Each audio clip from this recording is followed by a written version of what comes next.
Three tiny knocks cut through the howling blizzard. When Marcus Frost Blackwood yanked open the steel door of the Iron Wolves clubhouse, his heart stopped cold. A 6-year-old girl stood barefoot in the snow, her lips blue, her body shaking violently. Blood stained her torn nightgown. In her frozen fingers, she clutched a teddy bear soaked in crimson. Her whisper shattered him, "Please, save my mama. The bad men are hurting her." What this hardened outlaw did next would change everything. Before we continue, tell us where you are watching from in the comments. Subscribe now and stay until the very end. This story will stay with you forever. The knock came at 11:47 p.m. on Christmas Eve. Marcus Blackwood heard it first. After 43 years of survival, 12 of them in federal prison, 27 leading the Iron Wolves Motorcycle Club, his instincts had become supernatural. He could sense danger the way animals sensed earthquakes. And right now, every nerve in his body was screaming. "You hear that?" he said, cutting off mid-sentence. Tommy Bear Kowalski lowered his whiskey glass. "Hear what, Frost? It's a damn blizzard out there. Wind's been howling all night." Not the wind. Marcus was already moving toward the door. Someone knocked. "Nobody knocks on this door," said Danny Shadow Martinez from his corner booth. The former Special Forces sniper hadn't survived 3 tours in Afghanistan by ignoring his instincts either. Not cops, not rivals, not anyone with sense. Marcus reached the heavy steel door. His hand hesitated on the handle. 43 years of violence had taught him that doors could hide anything. Bullets, badges, betrayal.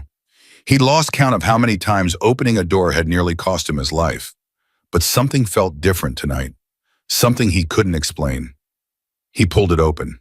The blizzard screamed into the clubhouse like a living thing, bringing with it a wall of snow and ice. But Marcus didn't feel the cold. He couldn't feel anything except the shock that paralyzed his entire body. A little girl stood on the doorstep. She couldn't have been more than 6 years old. Her feet were bare, buried in snow up to her ankles. She wore only a thin white nightgown, torn at the shoulder and stained with something dark. Her lips had turned blue. Her small body shook so violently that Marcus could hear her teeth chattering even over the wind. In her frozen fingers, she clutched a teddy bear. The bear was soaked in blood. "Jesus Christ," Bear whispered from behind him. The little girl looked up at Marcus with eyes that would haunt him for the rest of his life. They were dark brown, almost black, filled with a terror that no child should ever know. But beneath the fear, Marcus saw something else. Hope. "Please," she whispered, her voice barely audible above the storm. "Please, save my mama. The bad men are hurting her." For 3 eternal seconds, nobody moved. Marcus Blackwood had faced down Mexican cartels, Russian gangsters, and federal SWAT teams. He had survived prison riots, assassination attempts, and betrayals from men he'd called brothers. Nothing had ever frozen him like this. Because standing before him wasn't a threat. It was a ghost. A ghost from his own past, risen from the ashes of memories he'd spent 4 decades trying to bury. "Frost!" Bear's voice seemed to come from very far away. "Frost, what do we do?" Marcus didn't answer. He couldn't. Because in that moment, he wasn't standing in the doorway of his clubhouse anymore. He was 7 years old again, hiding under a kitchen table in the trailer park in rural Montana, watching his father's boots pace back and forth while his mother screamed. He remembered the smell of cheap whiskey and cigarette smoke. He remembered the sound of flesh hitting flesh. He remembered his mother's voice, begging, pleading, apologizing for sins she never committed. And he remembered the cold. God, he remembered the cold. The night his father finally went too far, the night the ambulance came and the social workers followed. Marcus had stood outside in the snow for 3 hours because nobody thought to bring him a coat. He'd been wearing pajamas and bare feet, just like this little girl. Just like this. Frost Bear grabbed his shoulder. "She's going to freeze to death." The touch snapped Marcus back to reality. He moved on pure instinct, scooping the child into his arms with a gentleness that shocked everyone in the room, including himself. "Close the door," he ordered. "Shadow, get blankets. Bear, start the fire hotter. Now, second." The men scrambled to obey. In 27 years, none of them had ever heard that tone in their president's voice. It wasn't anger. It wasn't command. It was something rawer, something more desperate. It was fear. Marcus carried the girl to the leather couch near the fireplace. She weighed almost nothing, just bones and cold flesh and trembling muscles. When he set her down, she didn't let go of the teddy bear. She clutched it tighter, like it was the only thing keeping her alive. "What's your name, little one?" Marcus knelt beside her, bringing his weathered face to her level. His voice, usually rough as gravel, softened to barely above a whisper. Lily, she stammered through chattering teeth. "Lily Chen." "Lily." He repeated her name like a prayer. "That's a beautiful name. I'm Marcus. These are my friends. We're going to help you, okay, but I need you to tell me what happened." Shadow arrived with blankets. Marcus wrapped them around Lily's tiny body layer after layer until only her face was visible. Her shaking began to slow, but her eyes never lost that haunted look. "The bad men came," Lily whispered. "They came to our house. Mama told me to hide in the closet. She said don't come out no matter what. But I heard them hurting her. I heard her screaming." Marcus felt his jaw clench so hard he thought his teeth might crack. "Did you see these men, Lily? What did they look like?" They had pictures on their skin, like drawings, and one of them talked funny, like he was from far away. Marcus and Shadow exchanged a look. Tattoos, foreign accent. This wasn't random violence. "How did you get here, sweetheart?" Marcus asked. "How did you find us?" Lily's face crumpled. Fresh tears spilled down her cheeks, cutting tracks through the grime and dried blood. "I ran. Mama always told me if something bad happens, run to where the motorcycles are. She said the motorcycle men helped her once a long time ago. She said they would help me too." Marcus felt something crack inside his chest. He didn't know this child's mother. He had no memory of helping anyone named Chen. But that didn't matter. What mattered was that a desperate woman had told her daughter to seek sanctuary with outlaws, with criminals, with men the rest of the world called monsters. And that child had believed her. "Bear," Marcus said without turning around. "Call Doc. Tell him we have a medical emergency. Child with severe hypothermia and possible injuries." "On it." Bear was already moving toward the back office. "Shadow, I need you to gear up.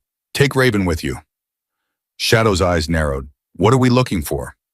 "The girl's house. Whatever happened there, I want to know everything. Who took her mother, where they went, and Shadow." Marcus finally looked at him. "If you find anyone still there, you do not engage. You observe and report." "Clear." "Clear." Shadow disappeared into the back. Marcus turned back to Lily. She was watching him with those enormous dark eyes, her small hands still clutching the bloody teddy bear. Lily, I need to ask you something important, and I need you to think very carefully before you answer." She nodded solemnly. "The bad men who took your mama, did they say anything about where they were going? Did you hear any names, any places, anything at all?" Lily was quiet for a long moment. Then her face changed. Fear gave way to concentration as she searched her memory. "One of them, the one who talked funny. He said something about a cabin. He said they had to get her to the cabin before the storm got worse. He said someone named Victor would be very happy." Marcus felt his blood turn to ice. Victor, he knew that name. Everyone in the criminal underworld of Montana knew that name. Viktor Kozlov, the Russian butcher who had carved out a trafficking empire across 3 states. Women, drugs, weapons, Victor dealt in human misery the way other men dealt in stocks and bonds. And now Victor had this child's mother. "Frost," Bear's voice came from the doorway. "Doc's on his way. But we got another problem." "What?" "I just got off the phone with Razor in Great Falls. He says there's been chatter all night on the syndicate channels. Something big went down about 2 hours ago. A witness. Someone saw something they shouldn't have." Marcus closed his eyes. The pieces were falling into place and every single one of them was razor sharp. "The mother saw a murder," he said quietly. "That's why they took her. She's not a random victim. She's a witness. If Victor has her, then she's got maybe 48 hours before she disappears forever. They'll move her across the border into Canada, into the trafficking networks. After that," Marcus didn't finish the sentence. He didn't need to. Bear shifted uncomfortably. "Frost, I know what you're thinking, but this ain't our fight. We call the cops, let them handle it." "The cops?" Marcus laughed, but there was no humor in it. "Half the sheriff's department is on Victor's payroll. The other half is too scared to venture into his territory. Who do you think protected him for the last decade? Then we're talking about going to war with the syndicate. You know what that means? Men will die, Marcus. Our men. You think I don't know that? Marcus rose to his feet, his massive frame towering over the room. You think I don't understand what I'm asking? He turned to look at Lily, still bundled in blankets on the couch. She had stopped shaking, but she hadn't stopped watching him. Those dark eyes followed his every move, waiting, hoping, believing that he could do the impossible. 36 years ago, Marcus said quietly, a little boy stood in the snow and watched his whole world burn down. Nobody came to help him. Nobody gave a damn about one more abused kid in a trailer park full of broken families. That boy grew up hard because the world taught him that nobody saves you. You save yourself or you die. He turned back to Bear. Tonight I have a chance to prove that lesson wrong. Tonight I can show this little girl that there are people in this world who will fight for her, who will bleed for her, who will die for her if that's what it takes. And if we fail, then we fail fighting for something that matters. When's the last time any of us could say that? Bear was silent for a long moment. Then he nodded slowly. I'll wake the others. Full assembly in 30 minutes. Make it 20. Bear headed toward the sleeping quarters. Marcus turned back to Lily, kneeling beside her once again. Lily, I'm going to ask you something, and I need you to be very brave. Can you do that for me? She nodded, her small chin trembling. I'm going to find your mama. I'm going to bring her back to you. But while I'm gone, you need to stay here with some very nice people who will take care of you. Can you trust me? Are you a policeman? Lily asked. No, sweetheart, I'm not a policeman. Then what are you? Marcus thought about all the answers he could give. Outlaw, criminal, killer, leader, survivor. None of them seemed right.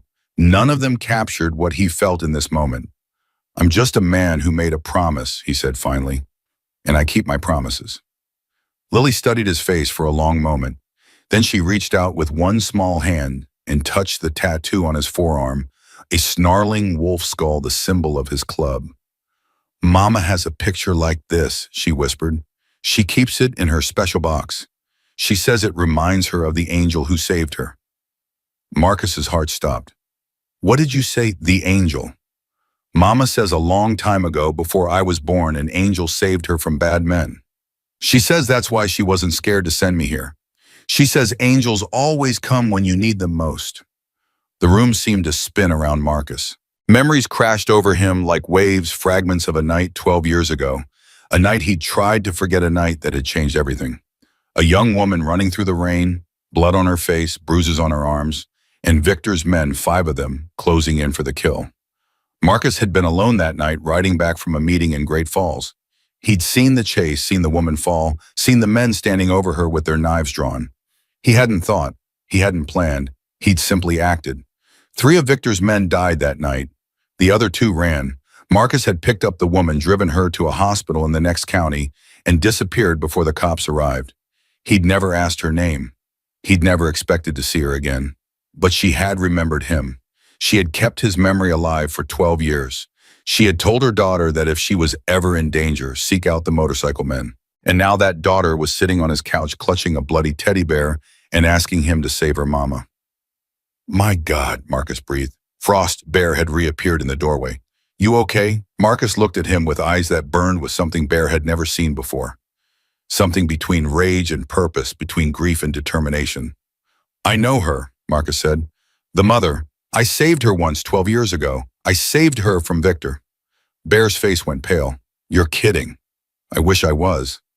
Frost, if Victor finds out you're the one who killed his men that night, then he'll want me dead even more than he already does. Marcus straightened up, his jaw set like granite. But that's not going to stop me. That woman trusted me with the most precious thing in her life. She sent her daughter into a blizzard barefoot in her pajamas because she believed I would protect her. He looked down at Lily, who was watching the exchange with wide, uncomprehending eyes. And I will protect her, if it's the last thing I ever do. The door to the back quarters banged open. Doc Foster hurried in, his medical bag clutched in one gnarled hand. The 67-year-old former Army medic had seen more gunshot wounds and knife injuries than most emergency room doctors, but his face went white when he saw Lily. Jesus, Mary, and Joseph, he muttered, rushing to her side. How long was she out in that? We don't know. She just appeared at the door. Doc's hands were already moving, checking Lily's pulse, her temperature, her reflexes. She's hypothermic, but not critical. Another hour out there, and we'd be looking at a very different story. There's blood on her nightgown, Marcus said. And on the bear. I see it. Doc examined the stains with practiced eyes. This isn't her blood. Wrong color, wrong consistency. This blood is hours old, maybe, from earlier today. Her mother's blood, Marcus said grimly. Most likely. Doc turned to Lily, his weathered face softening. Hey there, sweetheart. I'm Doc Foster. I'm going to make sure you're okay, all right? Can you tell me, does anything hurt? Lily shook her head. Then she hesitated. My feet feel funny, like pins and needles. That's normal. That means the blood is coming back. Doc pulled back the blankets and grimaced at her toes. Mild frostbite. Nothing permanent, but she'll need to stay warm for the next few days. Can she be moved? Moved where? Somewhere safer than this, if Victor's men come looking. They won't find her here, said a new voice from the doorway. Sarah Raven Blackwood stepped into the light. Marcus's daughter, adopted but no less his own, stood tall in her leather jacket, her dark hair pulled back tight, her green eyes blazing with the same fire that burned in her father's. I've already sent word to the sisters in Missoula, Raven said. The shelter there can take her within the hour. Completely off the grid, no connections to the club. Victor's people won't even know where to look. Marcus felt a swell of pride. Raven had survived her own nightmare as a child, different from his, but no less brutal. She'd come to the Iron Wolves at 17, damaged and dangerous and desperate to prove herself. Now, at 32, she was one of the most respected members of the club and the fiercest defender of innocence he'd ever known. Thank you, he said quietly. Raven's expression softened for just a moment. Don't thank me yet. Shadow just called in. He found the house. And it's bad, Dad, really bad. Marcus's jaw tightened. How bad? 2 bodies, not the mother men, Victor's men from the tattoos. Someone fought back hard. The mother killed them. Looks like it, but there was a lot more blood than 2 bodies can account for, and drag marks leading to a vehicle outside. So she's wounded but alive. Alive enough to fight. Alive enough to be worth taking. Raven's voice hardened. Shadow also found something else. A message written on the wall in blood. What did it say? Raven met her father's eyes. It said the wolf comes home to die. The silence that followed was absolute. He knows, Bear whispered. Victor knows you're connected to this. That's impossible, Marcus said. Nobody knew about that night except me and the woman. And whoever the woman told. Raven's voice was tight. Dad, think about it. The mother keeps a picture of your club's symbol. She tells her daughter to find the motorcycle men if she's ever in trouble. She trusts you. She believes in you. Victor has had her for hours now. If he asks the right questions, Marcus felt the trap closing around him. Victor wasn't just holding a witness. He was setting bait for a much larger prey. He wants me, Marcus said slowly. He's been waiting 12 years for revenge, and now he's going to use her to get it. And then we don't go, Bear said urgently. We call in favors, get federal involvement. Federal involvement takes days. The mother has hours. Marcus was already moving, pulling on his leather jacket, checking his weapons. Besides, if I don't go, Victor kills her anyway. And then he comes for us. At least this way we choose the battlefield. You're walking into an ambush. Maybe, but I'm not walking alone. Marcus turned to face his brothers, Bear, Shadow, Doc, and a dozen others who had filed in during the conversation. I'm not going to lie to you. What I'm asking is dangerous. Some of us might not come back. If any of you want to walk away, I understand. No judgment, no consequences. Nobody moved. We're Iron Wolves, Bear said quietly. We don't abandon our own. That woman isn't one of our own. No, but you are. And that little girl, Bear looked at Lily, still huddled on the couch, still clutching her bloody teddy bear, still watching them with those enormous dark eyes. That little girl came to us for help. What kind of men are we if we turn her away? Marcus felt something he hadn't felt in years, something warm and fierce and terrifying in its intensity. Pride, not in himself but in his brothers. in the family he'd built from broken pieces and second chances. Raven, take Lily to Missoula. Doc, go with them. Keep her safe until we get back. Raven nodded. And if you don't come back, then you become president and you burn Victor's empire to the ground. With pleasure. There was no hesitation in her voice, no fear, just cold, hard certainty. Marcus walked to the couch and knelt beside Lily one last time. The little girl looked up at him with eyes that held far too much understanding for someone so young. I have to go now, Marcus said gently. I'm going to find your mama. Will you bring her back? I promise. Lily reached out and pressed something into his hand. Marcus looked down and felt his heart shatter. It was the teddy bear, the blood-stained, battered, beloved teddy bear that she hadn't released since the moment she arrived. Mama gave me Mr. Buttons when I was a baby, Lily whispered. She said he would always protect me. Now I want him to protect you. Marcus couldn't speak. He couldn't breathe. He could only clutch the small toy to his chest and make a silent vow that he would move heaven and earth to reunite this child with her mother. Thank you, Lily. I'll keep him safe. Promise? I promise. Raven stepped forward and scooped Lily into her arms. Come on, sweetheart. We're going to go somewhere warm and safe. As they headed toward the door, Lily looked back over Raven's shoulder. Her small hand reached out toward Marcus. Find my mama, she called. Please find her. I will, Marcus said. I swear on my life. The door closed behind them and Marcus Blackwood turned to face his brothers. All right, he said, his voice like steel wrapped in thunder. Let's go to war. The Iron Wolves Motorcycle Club had been founded 40 years ago by men whose society had thrown away. Ex-convicts, veterans, addicts, outcasts, the broken and the damned who had found family in each other when the rest of the world had abandoned them. They had done terrible things over the decades. They had also done remarkable things, but nothing Marcus realized had prepared them for this. We ride in 30 minutes, Marcus announced. Full loadout. Oh, Shadow, you're on point. You know Victor's territory better than anyone. Bear, you've got the heavy weapons. Everyone else, check your gear and say your prayers. What's the plan, Frost? One of the younger members asked. Marcus looked at him, Jake Torres, 23 years old, barely a year into his membership. The kid had potential, but he'd never seen real combat. None of the younger members had. They'd grown up in a club that had slowly transitioned from outlaw activities to legitimate business, from running drugs to running charity rides for veterans. Tonight they would learn what their fathers had known. Tonight they would understand why the Iron Wolves had earned their reputation. The plan is simple, Marcus said. We find Victor, we get the woman, and we make sure no one ever tries this again. What about Victor himself? Marcus's eyes turned to ice. Victor dies tonight.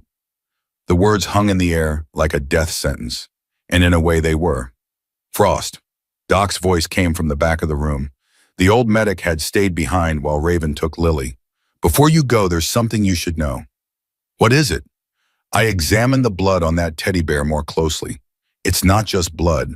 There's a message written in permanent marker beneath the stains. The mother wrote something before she was taken. Marcus felt his pulse quicken. What does it say? Doc held up a photograph he'd taken with his phone. The image showed the teddy bear's left paw where tiny letters had been scrawled in neat handwriting. It says, cabin by the frozen falls. Room with no windows. They come at dawn. The room erupted. She left us coordinates. The frozen falls, that's Miller's Creek up in the mountains. She knew. She knew someone would find the bear and bring it to us. Marcus stared at the photograph, his mind racing. This woman, Grace Chen, Lily's mother, had been taken by violent men, beaten, terrified, facing certain death. And in the midst of that horror, she had thought clearly enough to leave a message, a map, a lifeline. She had trusted that her daughter would reach the Iron Wolves. She had trusted that they would find the bear. She had trusted that they would come for her. 12 years ago, Marcus had saved her life on a whim. Tonight, she was counting on that single act of kindness to save her again. Miller's Creek, Marcus said slowly. That's Victor's hunting lodge. He uses it for high-value prisoners, people he wants to interrogate personally before they disappear. The place is a fortress, Shadow warned. I did surveillance there 3 years ago when we thought Victor was holding one of our guys. Guards around the clock, motion sensors, the works. Then we'll need to be smart about this. Marcus turned to the wall where a detailed map of Montana's mountain territory was mounted. The lodge is here at the base of Miller's Falls. In winter, there's only one road in this logging route through the valley. Victor will have it watched. So we don't use the road, Bear suggested. Exactly. We come from the north through the forest. It's rough terrain, especially in this blizzard, but our bikes can handle it if we move slow. And when we get there, Marcus traced his finger along the map. Shadow takes a team to eliminate the exterior guards. Silently. While they're clearing the perimeter, the main force approaches from the south, creating a distraction. Victor will think it's a frontal assault and concentrate his defenses. Meanwhile, I go in through the back, alone. Like hell you do, Bear growled. You're not going in there without backup. I'm not arguing about this. Victor wants me. He's been waiting 12 years for me to show my face. If I walk in through the front door, he'll be so focused on finally getting his revenge that he won't notice Shadow's team cutting through his men like a scythe. And if you're wrong, if he just kills you the moment you show up. Marcus smiled, but there was no warmth in it. Then you make sure he doesn't live long enough to enjoy his victory. The plan was desperate, dangerous, and probably suicidal, but it was also the only chance Grace Chen had. One more thing. Marcus pulled out Buttons the blood-stained teddy bear and held it up for everyone to see. This belongs to a little girl who trusted us with everything she has. Her mother, her safety, her hope. Some of you have kids of your own. Some of you remember what it's like to be helpless, to be afraid to pray that anyone would come to save you. He tucked the bear inside his jacket against his heart. Tonight we answer that prayer. Tonight we show Victor and everyone like him that there are still good men in this world. Men who will fight for the innocent. Men who will die for what's right. He looked around the room, meeting each man's eyes in turn. Brothers, let's ride. 20 minutes later, 15 motorcycles roared into the blizzard, their headlights cutting through the swirling snow like the eyes of wolves hunting in the darkness. Marcus Blackwood rode at the front, his massive frame bent low over his handlebars, his mind focused on one thought and one thought only. A little girl had trusted him with her mother's life. He would not fail her. Behind him, the Iron Wolves followed their president into the storm and into the mountains, into a battle that would determine the fate of two women and the soul of their club. And somewhere in the darkness, Victor Kozlov waited. His trap set his men ready, his vengeance finally within reach. None of them knew that before the sun rose, everything would change. None of them knew that the real battle wasn't for territory or revenge or even survival. It was for redemption. And redemption, as Marcus Blackwood was about to discover, came at a price that even the blizzard hit them like a wall of frozen fury 3 miles out from the clubhouse. Marcus felt his bike shudder beneath him as the wind tore across the mountain road. Visibility dropped to almost nothing. He could barely see Bear's tail light, 10 feet ahead, flickering in and out of the white chaos like a dying heartbeat. His radio crackled. Shadow's voice cut through the static. Frost, this is suicide. We can't see a damn thing out here. Keep moving, Marcus growled back. Victor's counting on the storm to keep us away. That's exactly why we push through. And if we ride off a cliff, then we die trying. Better than dying on our knees. The radio went silent. Marcus knew his men were questioning his judgment. Hell, he was questioning it himself. But every minute they delayed was another minute Grace Chen spent in Victor's hands. Another minute of pain. Another minute of terror. He thought of Lily's face, those enormous dark eyes, that trembling voice. Please save my mama. Marcus twisted the throttle harder. They rode for what felt like hours, though his watch told him it had been less than 40 minutes. The cold seeped through his leather jacket, through his gloves, through his bones. His fingers were going numb on the handlebars. His face felt like it had been sandblasted by ice. But he didn't slow down. Couldn't slow down. Wouldn't slow down. Frost, Bear's voice exploded through the radio. We got a problem. Pull over now. Marcus eased off the throttle and guided his bike to the side of the road. One by one, the other wolves pulled up beside him, their engines idling in the howling wind. Bear was already off his bike, crouching beside something in the snow. Marcus dismounted and pushed through the drifts toward him. What is it? Bear looked about, his face grim. Tire tracks, fresh, maybe 20 minutes old. Marcus knelt beside him, studying the impressions before the blizzard erased them completely. Two vehicles, heavy, moving fast toward Victor's compound. Reinforcements, Shadow said, appearing at Marcus's shoulder. Victor's bringing in more men. Or moving more prisoners.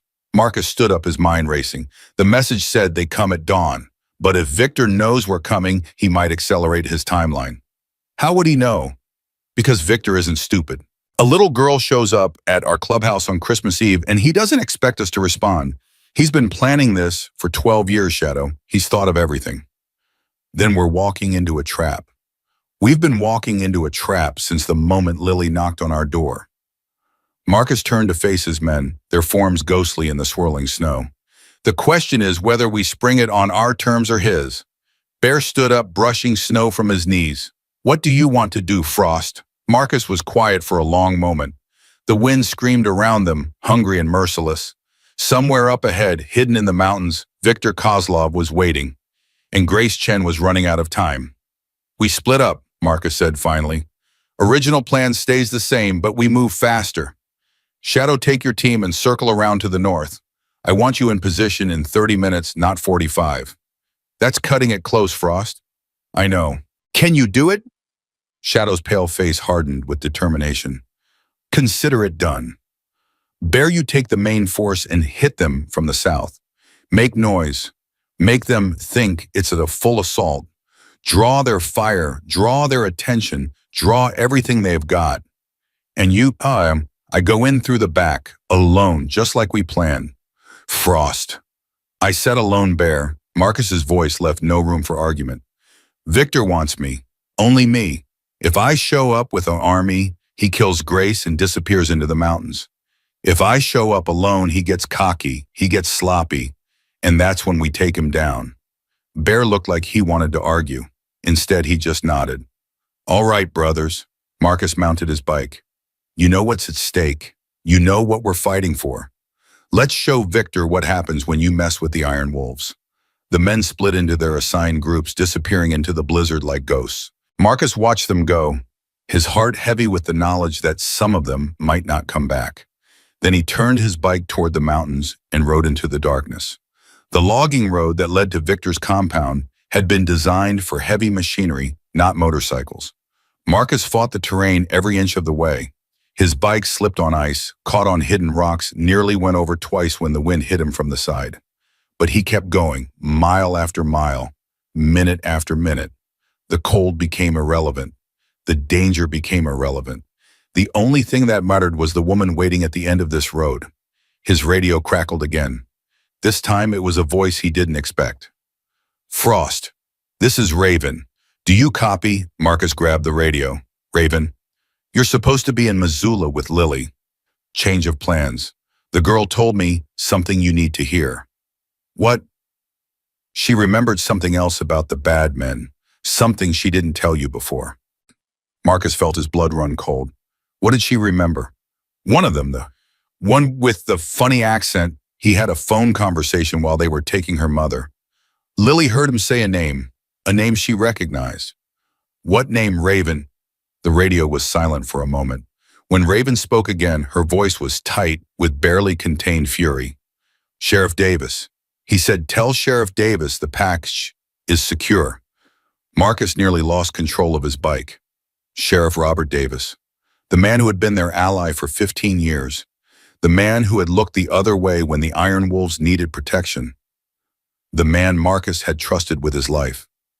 That's impossible, Marcus breathed. I thought so too, but I made some calls. Davis went off grid 3 hours ago. His deputies don't know where he is. His wife says he got a phone call and left in a hurry. Raven paused. Frost, if Davis is working with Victor, then Victor has someone on the inside, someone who knows our plans. Marcus's mind was reeling. Raven, did you tell anyone where we were going tonight? Just the sisters in Missoula and Doc. Where's Doc now? He's right here with me. Why? Marcus didn't answer. His thoughts were spiraling into dark territory. If Victor had corrupted Sheriff Davis, who else had he bought? Who else had been feeding him information all these years? Frost Raven's voice was urgent now. What are you thinking?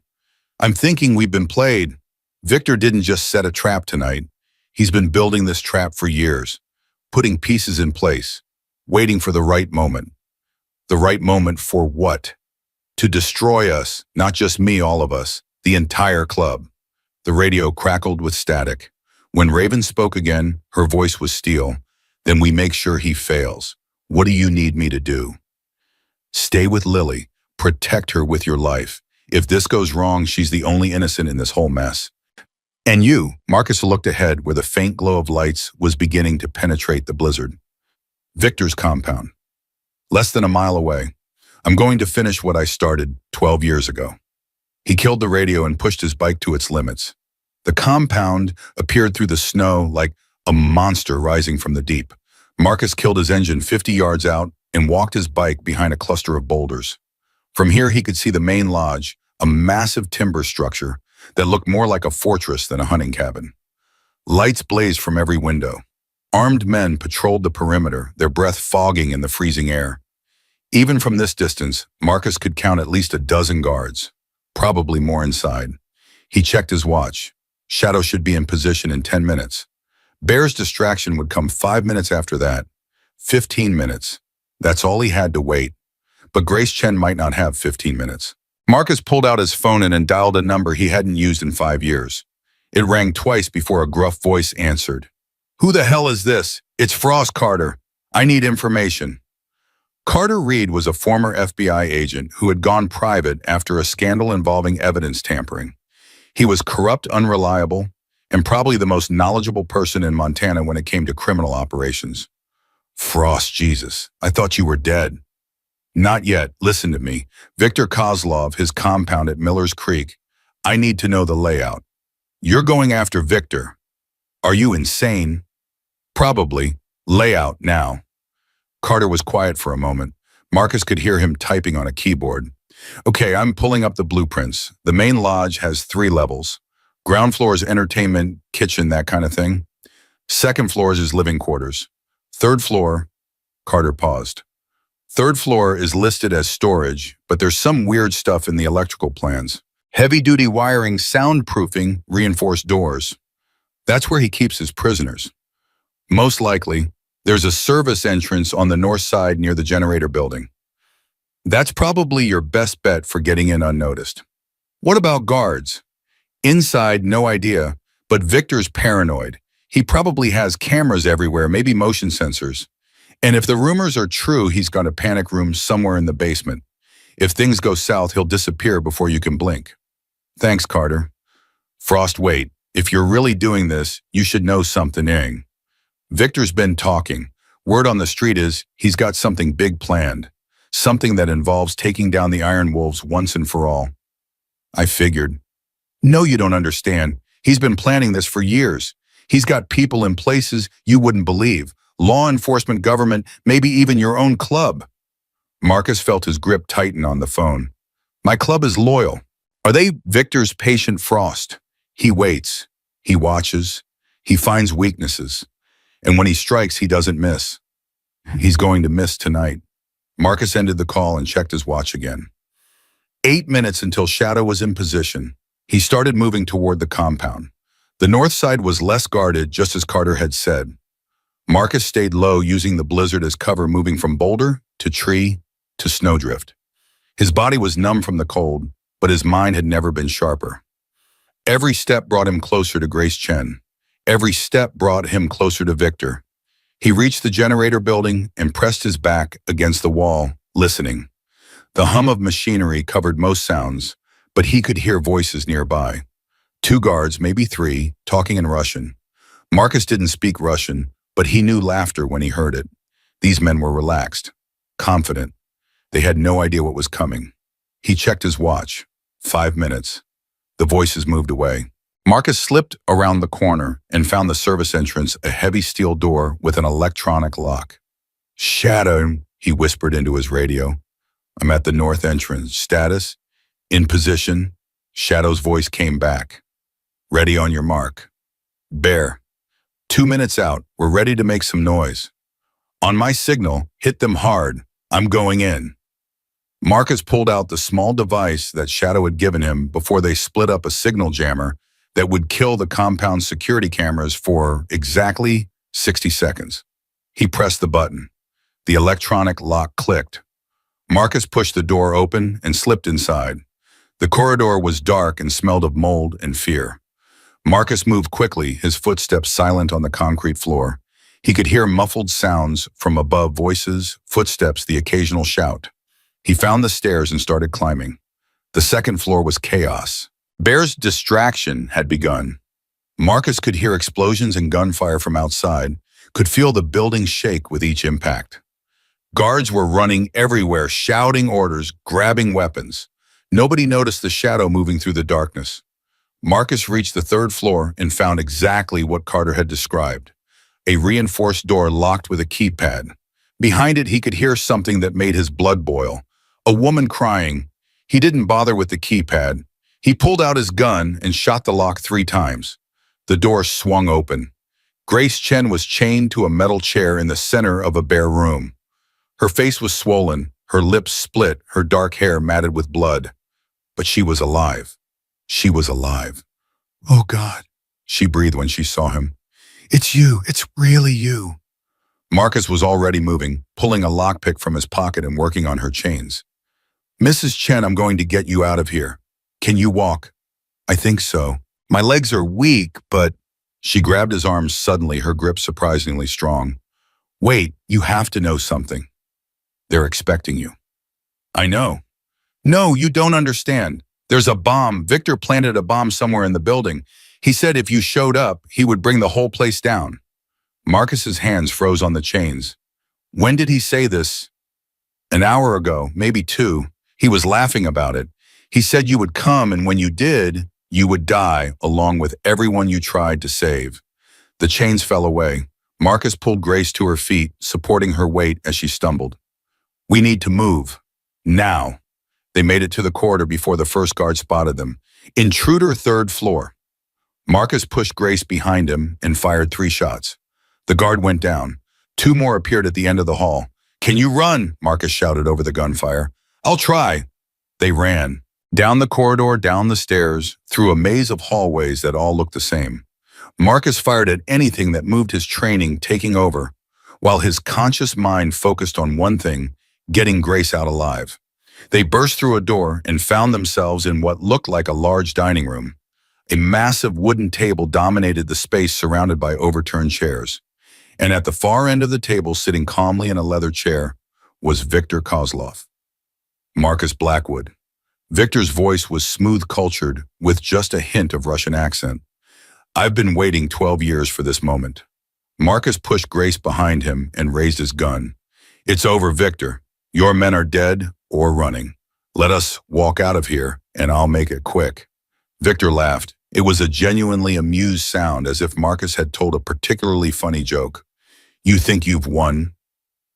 Look around you, Marcus. Look at what you've accomplished. You've killed some of my men, yes. Freed 1 prisoner. But at what cost?" He held up a small device, a detonator. "There are 40 pounds of C4 planted throughout this building. 1 touch of this button and everyone dies. Your men outside, the woman behind you, and you.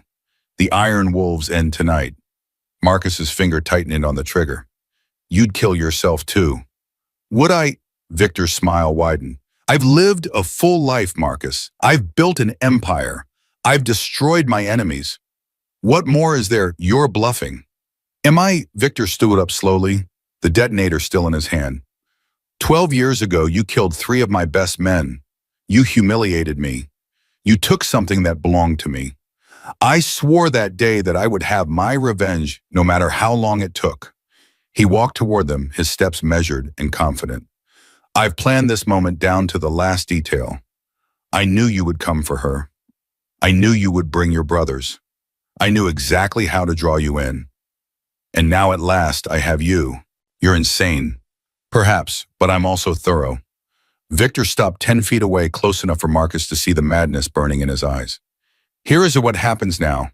You will put down your weapon. You will watch as I kill the woman slowly, painfully, the way I always intended.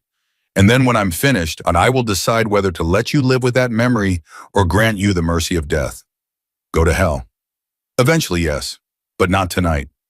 Marcus heard movement behind him. Grace screamed. He spun around to find Sheriff Davis standing in the doorway, his gun pressed against Grace's temple. "Sorry, Frost." Davis said, his voice flat and emotionless. "Nothing personal, just business." Marcus's heart stopped. He was surrounded.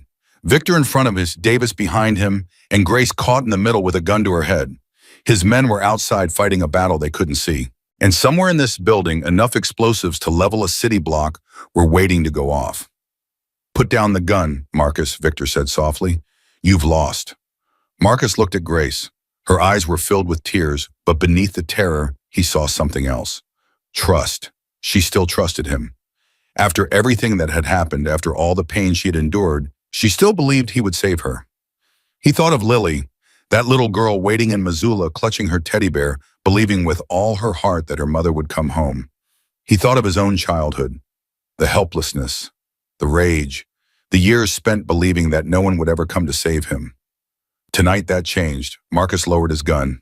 Victor smiled triumphantly. "There. That wasn't so." Marcus moved, not toward Victor, toward Davis. He crossed the space between them in a heartbeat, his body slamming into the sheriff before the man could react. The gun went off, but the bullet went wide, shattering a window. Grace fell to the floor as Marcus and Davis crashed against the wall. "Marcus!" Grace screamed. Davis was stronger than he looked, but Marcus had rage on his side. Rage at the betrayal, rage at the corruption, rage at every person who had ever hurt an innocent child. He slammed Davis's head against the wall once, twice, 3 times. The sheriff went limp. Marcus grabbed Davis's gun and spun toward Victor. But Victor was gone. Only the detonator remained sitting on the table where he had been standing. "Frost!" Shadow's voice exploded through his radio. "We've got a problem. Victor's heading for the basement.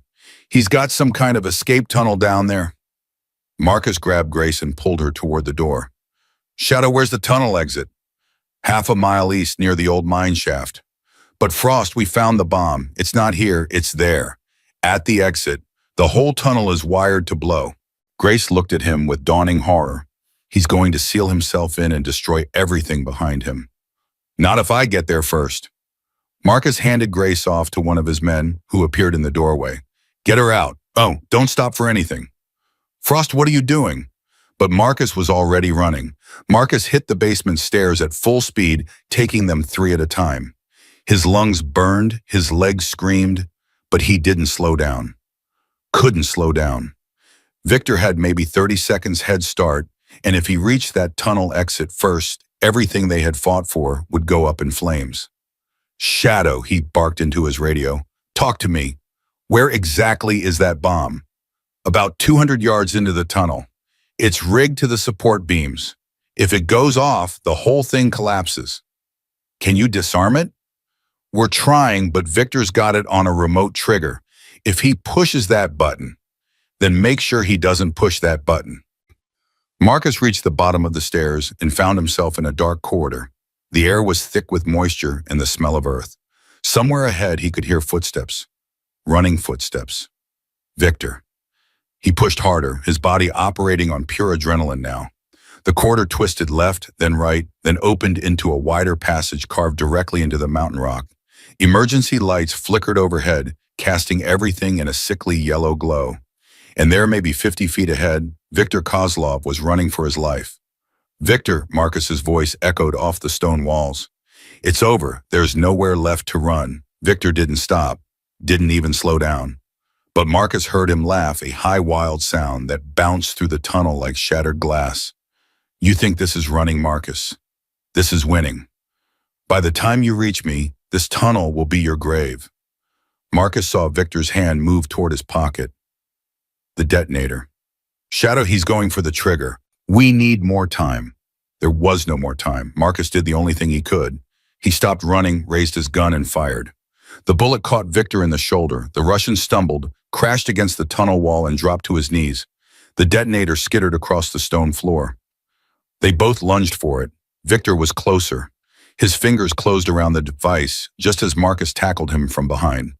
They rolled across the ground, grappling for control, each man fighting with the desperation of someone who knew that losing meant death. "You should have stayed away," Victor snarled, his face inches from Marcus's. "You should have let her die." "Never, yes." Marcus slammed his forehead into Victor's nose. Blood sprayed across both their faces. Victor's grip on the detonator loosened for just a moment. It was enough. Marcus tore the device from Victor's hand and hurled it down the tunnel into the darkness beyond. Victor screamed with rage and drove his knee into Marcus's stomach. The air exploded from his lungs. He doubled over, gasping. Victor scrambled to his feet and pulled a knife from his boot, a wicked curved blade that gleamed even in the dim light. "I've imagined this moment so many times," Victor said, circling slowly. "How I would kill you, how I would make you suffer. 12 years of planning, Marcus. 12 years of patience. And now finally I get to watch you bleed." Marcus forced himself upright, his hand pressed against his bruised ribs. 12 years, and this is the best that you could do. A bomb in a tunnel. I expected more from you, Victor. The bomb was never the plan. The bomb was just insurance. Victor's smile was terrible. The real plan was always this. You and me, face to face, man to man. "Then let's finish it." Victor attacked. The knife slashed through the air, missing Marcus's throat by inches. He twisted away, grabbed Victor's wrist, and drove his elbow into the Russian's wounded shoulder. Victor howled in pain, but didn't drop the blade. Instead, he reversed his grip and stabbed backward, catching Marcus across the forearm. Blood, hot and wet and immediate. Marcus ignored it. He'd been cut before. He'd been shot before. Pain was just information, and right now, the only information that mattered was that Victor was still standing. They traded blows in the flickering light. Fists and knees and elbows. Marcus was bigger, stronger, but Victor was faster, more vicious. The Russian fought like a cornered animal, all teeth and claws in desperate fury. "Your men are dying up there," Victor hissed between strikes. "I can hear them screaming." "How many will you lose tonight, Marcus? How many brothers will die because of one woman? She's worth it. Is she? Is she?" Victor ducked under a punch and slashed at Marcus's leg. The blade bit deep into his thigh. "Is she worth your life, your club? Everything you've built?" Marcus staggered. The wound was bad. He could feel blood pouring down his leg, pooling in his boot. His vision was starting to blur at the edges. "Yes," he said. "She is." He caught Victor's next strike on his forearm, trapping the knife between their bodies. Then he headbutted him again, feeling the Russian's nose finally break under the impact.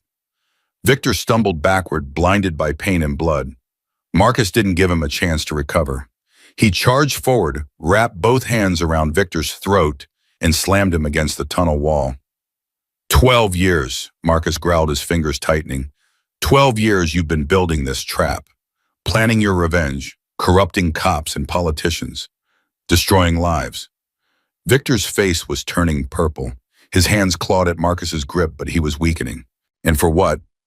Because I stopped you from killing one woman, because I showed you that there are still good people in this world who will fight back. You ruined everything. No, Victor, you ruined yourself. You became so obsessed with the revenge that you forgot what really matters. Family, loyalty, love." Victor's eyes were bulging now. His struggles were becoming feeble. "I could kill you right now," Marcus said quietly. "I could squeeze until your heart stops and your brain goes dark. And part of me wants to. God help me, part of me wants to so badly." His grip loosened slightly. Victor sucked in a desperate breath. "But that's not who I am anymore. That's not who I want to be." "Then you're weak." "No." Marcus leaned closer, his voice dropping to a whisper. "I'm the man a little girl trusted with her mother's life, and I'm not going to let her down." He released Victor's throat and stepped back. The Russian collapsed to the ground, gasping and coughing. "Shadow," Marcus said into his radio. "I need extraction, tunnel entrance, and bring cuffs. We're taking Victor alive." "Copy that, Frost. On our way." Victor looked up at him with hatred burning in his eyes. "This isn't over. I'll get out. I'll come back. I'll destroy everything you—" "No, you won't." Marcus pulled out his phone and hit a button. "I've been recording this entire conversation. Your confession, your plans, everything. By tomorrow morning, every law enforcement agency in the country will have a copy. You're done, Victor. Not just in Montana, everywhere." For the first time, real fear flickered across Victor's face. You can't. I already did.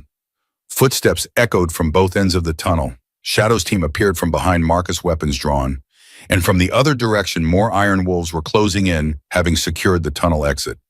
Victor looked around at the men surrounding him. The fight went out of his eyes. Take him, Marcus ordered. And someone find that detonator. I want it disarmed before anything else goes wrong. Two of his men hauled Victor to his feet and dragged him toward the exit. The Russian didn't struggle. He just stared at Marcus with dead, empty eyes. This isn't over, he said again, but this time it sounded less like a threat and more like a prayer. Yeah, it is. Marcus watched them take Victor away. Then his leg gave out and he collapsed against the tunnel wall. Frost! Shadow rushed to his side. Jesus, you're bleeding everywhere. We need to get you to Doc. Grace, where's Grace? She's safe. Bear got her out. She's waiting at the rally point. Marcus closed his eyes and felt something he hadn't felt in years. Relief, pure overwhelming relief. And Lily? Raven just checked in. The girl is fine. Scared but fine. Good. That's good. Shadow was wrapping something around Marcus's leg, a tourniquet from the feel of it. The pain was distant, now muffled by shock and exhaustion. You did it, Frost. You actually did it. We did it. All of us. Can you walk? I don't know. Let's find out. Shadow helped him to his feet. Marcus's legs screamed in protest, but it held. Barely. They started the long walk back through the tunnel toward the surface, toward freedom. Marcus leaned heavily on Shadow's shoulder, each step sending fresh waves of agony through his body. Hey, Shadow. Yeah, thanks for everything. Shadow was quiet for a moment. You know, when you first told us about this mission, I thought you'd lost your mind. Going to war with Victor over a woman you hadn't seen in 12 years, it sounded like suicide. It almost was. But you did it anyway. You risked everything for a stranger and her kid. Shadow shook his head. That's not the Frost I've known for 15 years. People change. Yeah, I guess they do. They emerged from the tunnel into chaos. The blizzard was still raging, but now it was mixed with smoke and fire from the destroyed compound. Iron Wolves were everywhere, securing prisoners, treating wounded, calling in the aftermath. And standing in the middle of it all, wrapped in a thermal blanket and supported by Bear's massive arm, was Grace Chen. When she saw Marcus, she broke away from Bear and ran toward him. Shadow stepped aside just in time for Grace to throw her arms around Marcus's neck. Thank you, she sobbed into his shoulder. Thank you, thank you, thank you. Marcus held her as tightly as his wounded body would allow. It's okay. You're safe now. It's over. I thought I was going to die. I thought I'd never see Lily again. You're going to see her. I promise. We're taking you to her right now.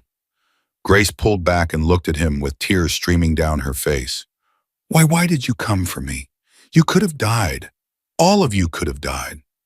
Marcus thought about the question, thought about all the reasons he could give, the promise he'd made to Lily, the guilt he'd carried for 12 years, the man he was trying to become. But in the end, only one answer mattered. Because a long time ago, a little girl trusted a stranger to save her mother. And that trust is the most precious thing in the world. Grace stared at him for a long moment. Then she stood on her tiptoes and kissed his cheek. You're a good man, Marcus Blackwood. Whatever they say about you, whatever you've done, you're a good man. Marcus didn't know how to respond to that, so he just nodded. Come on, let's get you to your daughter. They loaded Grace into one of the trucks. Bear took the wheel with Marcus riding shotgun despite shadows of protest that he should be lying down. The rest of the Iron Wolves would handle the cleanup, the prisoners, the evidence, the bodies. As they drove away from Victor's compound, Marcus looked back at the burning wreckage. 12 years of planning, of scheming, of hatred, all of it reduced to smoke and ash. He should have felt triumphant. Instead, he just felt tired. His phone buzzed, a text from Raven. Lily won't stop asking about her mother. How soon can you get here? Marcus typed back, 2 hours. Maybe less if Bear drives like he means it. Bear glanced at the phone and pressed harder on the accelerator. I always drive like I mean it. The truck roared through the blizzard, carrying them toward Missoula, toward the shelter, toward a little girl who was waiting for a miracle. They were 45 minutes out when Marcus's phone rang. The caller ID showed Doc. Doc, what's wrong, Membo? Frost, we've got a problem. Doc's voice was tense, urgent. Someone tried to break into the shelter. 3 men. They had guns. Marcus's blood turned to ice. Lily. She's fine. Raven handled it, but one of the men got away and he was talking on a radio. Frost, I think Victor had a backup plan. I think there are more people coming. Marcus looked at Grace. Her face had gone pale. How many? I don't know, but Raven found something on one of the men she took down. A phone with a list of targets. The shelter was just the first. What else is on the list? Doc was quiet for a moment. When he spoke again, his voice was barely above a whisper. Everything Frost, the clubhouse, the families, everyone connected to the Iron Wolves. Victor wasn't just planning to kill you. He was planning to wipe out your entire world. Marcus felt the truck's speed increase as Bear listened to the conversation. The world outside was a blur of white and darkness. Doc, I need you to get everyone to the clubhouse. Every family, every friend, everyone. We make our stand there. Already on it, but Frost, there's something else you need to know. What? The man who got away, Raven, got a good look at him before he ran. She recognized him. Who was it? Doc's answer hit Marcus like a physical blow. It was Deputy Morrison, Sheriff Davis's right-hand man. Frost Victor didn't just buy the sheriff. He bought the whole damn department. Marcus closed his eyes. The corruption ran deeper than he'd imagined. Deeper than anyone had imagined.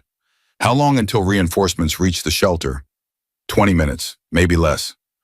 And how long until we get there? Bear's voice was grim. 40 minutes, at least. 20 minutes. Grace's daughter had 20 minutes before Victor's backup plan arrived. 20 minutes before armed men stormed a shelter full of women and children. Raven, Marcus said into the phone. Put me through to Raven. There was a moment of static, then his daughter's voice came through. I'm here, Dad. How many guns do you have? 6, including me. Doc's not much use in a firefight, but the sisters are tougher than they look. And how many threats are we looking at? Based on the radio chatter, we intercepted 15. Maybe 20. 6 against 20. Those were impossible odds. Dad, Raven's voice was steady calm. I know what you're thinking, and the answer is no. We're not running. We're not leaving these kids behind. Raven, Lily is here. Grace's daughter, the little girl who walked through a blizzard to find us. She's hiding under a bed right now, clutching that teddy bear you gave back to her, asking me every 5 minutes if her mama is coming. Marcus felt his throat tighten. I made her a promise, Dad. I told her she would see her mother again. And I don't break my promises. Not ever. Neither do I. There was a long pause. Father and daughter separated by miles of frozen highway, connected by something stronger than blood. 20 minutes, Raven said finally. Just get here in 20 minutes and we'll hold the line. We'll be there. I swear to God we'll be there. I know you will. The line went dead. Marcus turned to Bear. How fast can this truck go? Faster than this. Then make it happen. Bear's foot hit the floor. The truck surged forward, engine screaming, tires, fighting for traction on the icy road. In the back seat, Grace was crying silently. Marcus reached back and took her hand. She's going to be okay. Your daughter is going to be okay. How can you know that? Because my daughter is protecting her, and Raven has never let me down. The truck tore through the night like a bullet racing against time, against fate, against the darkness that threatened to swallow everything Marcus loved. 18 minutes. Somewhere behind them, Victor Kozlov was being loaded into a federal transport, his empire in ruins. But his final weapon was still in play. His last act of vengeance was still unfolding. 16 minutes. Marcus checked his gun. 3 rounds left. He'd need to find more when they arrived, if they arrived. 14 minutes. His phone buzzed. A text from Shadow. Compound, secure, bodies being processed. Sheriff Davis singing like a bird. What do you need? Marcus typed back. Every man you can spare. Missoula shelter. Now. The response came immediately. On our way. 12 minutes. Bear took a corner too fast. The truck fishtailed on the ice, nearly going into a ditch before he wrestled it back under control. Sorry, boss. Don't be sorry. Just be fast. 10 minutes. Marcus heard something over the wind. Distant. Rhythmic. Gunfire. Bear. I hear it. We're close. 8 minutes. The shelter appeared through the blizzard like a fortress under siege. Muzzle flashes lit up the windows. Marcus could see figures moving in the parking lot, taking cover behind vehicles, exchanging fire with defenders inside. Pull around back, Marcus ordered. We go in through the kitchen entrance. Bear didn't question. He just obeyed. The truck slammed to a stop behind the building. Marcus was out before it finished moving his wounded leg, forgotten his entire being, focused on one thing. Get to Lily. Get to Raven. End this. Grace was right behind him. I'm coming with you. It's dangerous. She's my daughter. There was no time to argue. Marcus handed her a gun from the truck's emergency kit. Stay behind me. Do exactly what I say. They burst through the kitchen door and into hell. The shelter's main room was a battlefield. Overturned furniture served as barricades. Bullet holes pockmarked the walls. And in the center of it all, Raven stood with a rifle in her hands, directing the defense like a general commanding troops. Dad, she spotted him across the chaos. Northwest corner, they're trying to breach. Marcus saw them, 3 men with tactical gear, working on a reinforced door that led to the children's wing. To Lily, Grace, stay here. He didn't wait to see if she obeyed. He was already moving, crossing the room in a dead sprint, ignoring the bullets that whizzed past his head. The first man never saw him coming. Marcus hit him from behind, driving him into the wall with enough force to crack plaster. The second man turned, raised his weapon, and took a bullet between the eyes from Marcus's last round. The third man got his gun up in time. Marcus felt the impact before he heard the shot. His left shoulder exploded in agony. He staggered, dropped to one knee. The man stood over him, weapon aimed at his head. End of the line, old man. A shot rang out. The man crumpled. Behind him, holding a smoking rifle, stood a woman Marcus had never seen before. She was maybe 60, gray-haired, wearing a bathrobe and slippers. Sister Margaret, she said calmly, retired Army nurse. Pleasure to meet you. Marcus stared at her. You just saved my life. That's what we do here. Now get up. There are still children to protect. Marcus forced himself to his feet. His shoulder was screaming, but it was a through and through wound. He'd survive. The door to the children's wing was still intact. Behind it, he could hear crying. Small voices, terrified voices, and one voice louder than the rest. Mr. Frost promised it. He promised he would bring my mama back. Lily, Marcus's heart shattered and rebuilt itself in the same moment. Raven, he shouted. Status. 3 hostiles down, 6 more retreating. I think we broke them. Make sure I'm going to check on the kids. He pushed through the door and found himself in a corridor lined with small beds. Huddled at the far end, surrounded by nuns who had formed a human shield, were maybe 20 children. And in the front of the group, clutching Mr. Buttons, the teddy bear was Lily Chen. When she saw Marcus, her face transformed. Terror gave way to recognition, then to joy so pure it hurt to look at. Mr. Frost, she broke free from the group and ran toward him. Marcus dropped to his knees just in time to catch her in his arms. You came, she sobbed into his chest. You came, you came, you came. I promised, didn't I? Is my mama safe? Did you save her? Marcus looked up and saw Grace standing in the doorway. Tears were streaming down her face. Her hands were shaking. Lily, Marcus said gently, turn around. Lily turned. For one eternal moment, mother and daughter stared at each other across the bullet-scarred corridor. Neither moved. Neither breathed.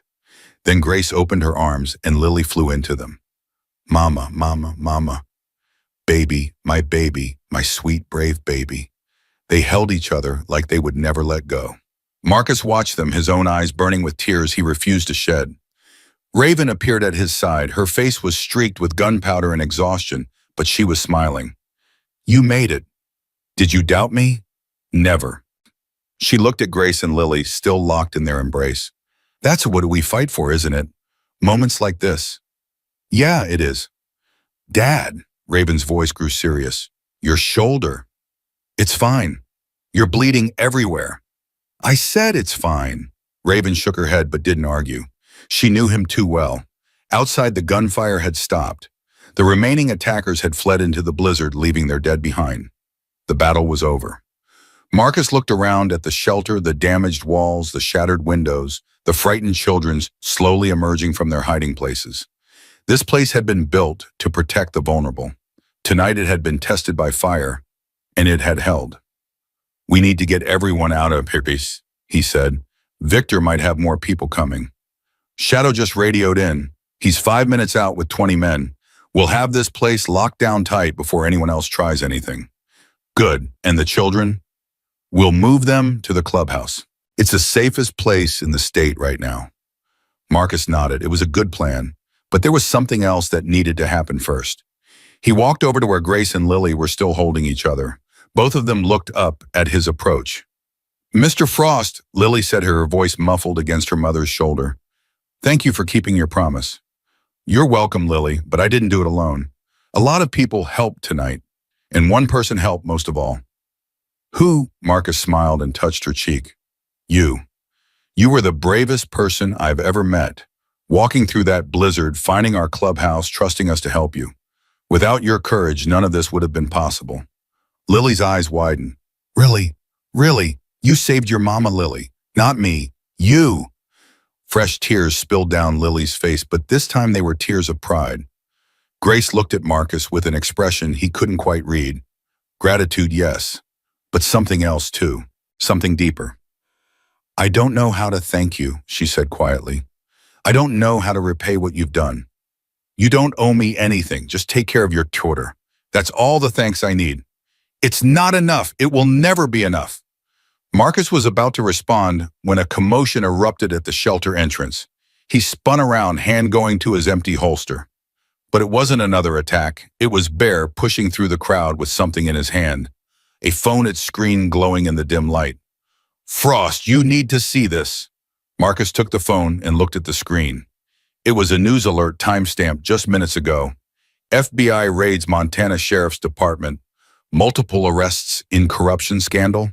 Trafficking ring exposed. The story was already spreading. Victor's network was collapsing in real-time dominoes, falling across 3 states. Arrests, seizures, rescues.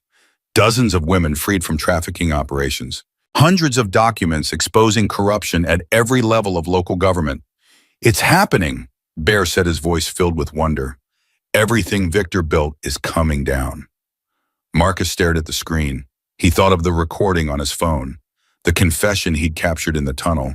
He'd sent copies to every federal agency he could think of, along with every journalist he trusted. Tonight, he'd lit a match. Now, the whole rotten system was burning. It's not over, Marcus said quietly. This is just the beginning. Victor was one man. There are others like him. There always will be.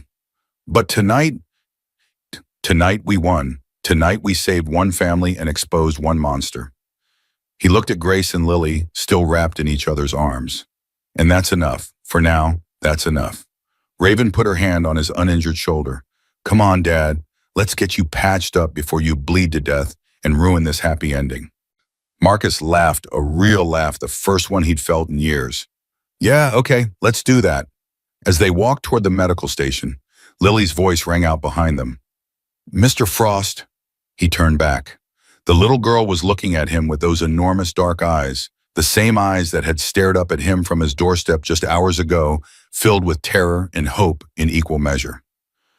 Will you come see us again when this is all over? Marcus felt something warm bloom in his chest, something he'd thought he'd lost forever. Hope. Yeah, Lily, I'll come see you again, I promise. And this time when he made the promise, he knew exactly what it meant. 3 days passed before Marcus could stand without help. The bullet wound in his shoulder had done more damage than Doc initially thought. The round had nicked an artery, and by the time they got Marcus to the hospital, he'd lost nearly 2 pints of blood. The doctor said he was lucky to be alive. Marcus didn't feel lucky. He felt hollow. 2 of his brothers hadn't made it home. Tommy Bear Kowalski had taken 3 rounds in the chest during the assault on Victor's compound. He'd kept fighting for another 10 minutes before his body finally gave out. Jake Torres, the 23-year-old kid who had never seen real combat, had died trying to drag Bear to safety. Their bodies lay in the clubhouse chapel now waiting for burial, and Marcus couldn't bring himself to look at them. You need to eat something, Raven's voice cut through his thoughts. She was standing in the doorway of his hospital room, holding a tray of food that smelled like it had been sitting out for hours. I'm not hungry. That wasn't a suggestion. She walked in and set the tray on his lap. Doc says you need calories to heal, so eat. Raven, eat, Dad, or I'll force feed you like I did when you had the flu 3 years ago. Remember how that went? Marcus almost smiled. Almost.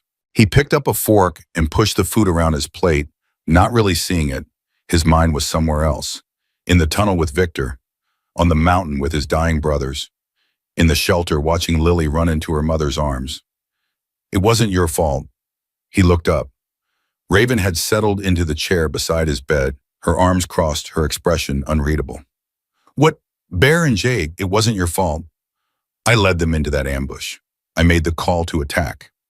You made the call to save an innocent woman and her daughter. Bear and Jake knew the risks. They chose to follow you anyway. They trusted me. Yes, and that trust was earned.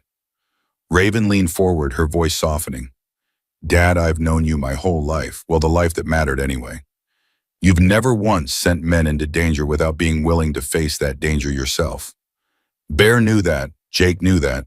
Every man in this club knows that. Marcus was quiet for a long moment. Then he said, Jake was 23. He had his whole life ahead of him. And he chose to spend the last minutes of that life protecting someone he loved, protecting Bear, protecting all of us. Raven reached out and took his hand. That's not a tragedy, Dad. That's a legacy. The door opened before Marcus could respond. Grace Chen stood in the threshold, her daughter hiding behind her legs. I'm sorry, Grace said quickly. We can come back. No. Marcus straightened up, ignoring the pain in his shoulder. Please, come in. Grace hesitated, then stepped into the room. Lily followed her small hand, clutching her mother's dress. In her other arm, she held Mr. Buttons, the teddy bear that had traveled through hell and back. We wanted to see you before we left, Grace said, to thank you. Properly. Left, where are you going? The FBI is putting us in witness protection. New identities, new city, new life. Grace's voice wavered slightly. They say it's the only way to keep us safe. Victor's organization is collapsing, but there are still people who might want revenge. Marcus felt something twist in his chest. He'd known this was coming. Witness protection was still standard procedure in cases like this, but knowing it and hearing it were two different things. When do you leave? Tonight, they're moving us to a secure location first, then. Grace trailed off, tears glistening in her eyes. Then we disappear. Forever. The word hung in the air like a death sentence. Lily stepped forward, her small face serious beyond her years. Mr. Frost, are you sad? Marcus looked at her, this tiny, brave, impossible child who had walked through a blizzard to save her mother. This child who had trusted strangers with her life and been rewarded with a miracle. Yeah, little one, I'm sad. Because of the men who died. Yes, and because I'm going to miss you. Lily's lower lip trembled. I'm going to miss you too. You and Raven and Bear and... She stopped, her eyes widening. Is Bear okay? He was so nice to me. He gave me hot chocolate. Marcus couldn't speak. The lump in his throat was too large. Raven stepped in, kneeling beside Lily with gentle grace. Bear had to go away, sweetheart, to a place where there's no more pain. You mean heaven? Yeah, heaven. Lily was quiet for a moment, processing this information with the terrible clarity of childhood. Then she walked to Marcus's bedside and climbed up onto the mattress, careful not to jostle his wounded shoulder. Mama says heroes cry too, she said softly. She says it means they have big hearts. Marcus felt something break inside him. Not the sharp, violent break of battle, but something softer. Something that had been frozen for 40 years, slowly beginning to thaw. Your mama's very smart. I know. Lily snuggled against his side, her small body warm and trusting. Mr. Frost, will you remember me even when I'm gone and have a new name? Always, Lily. I'll remember you always. Promise, promise. Grace was crying openly now, tears streaming down her face as she watched her daughter comfort the broken man who had saved their lives. She walked to the bed and took Marcus's hand. 12 years ago, you saved me. I was 20 years old, alone, terrified. I'd made bad choices, trusted bad people, and I was about to pay for it with my life. Then you appeared out of nowhere like an angel from heaven, and everything changed. I'm no angel, Grace. You are to me. You are to Lily. Grace squeezed his hand. I kept your club's symbol all these years because I wanted to remember that good people exist. That even in the darkest places, there are still those who will fight for strangers. I told Lily about you every night as a bedtime story. The motorcycle angel who saved her mama. Marcus couldn't hold back the tears anymore. They spilled down his weathered cheeks, each one carrying 40 years of pain and loneliness and self-hatred. I don't deserve, yes you do. Grace's voice was fierce.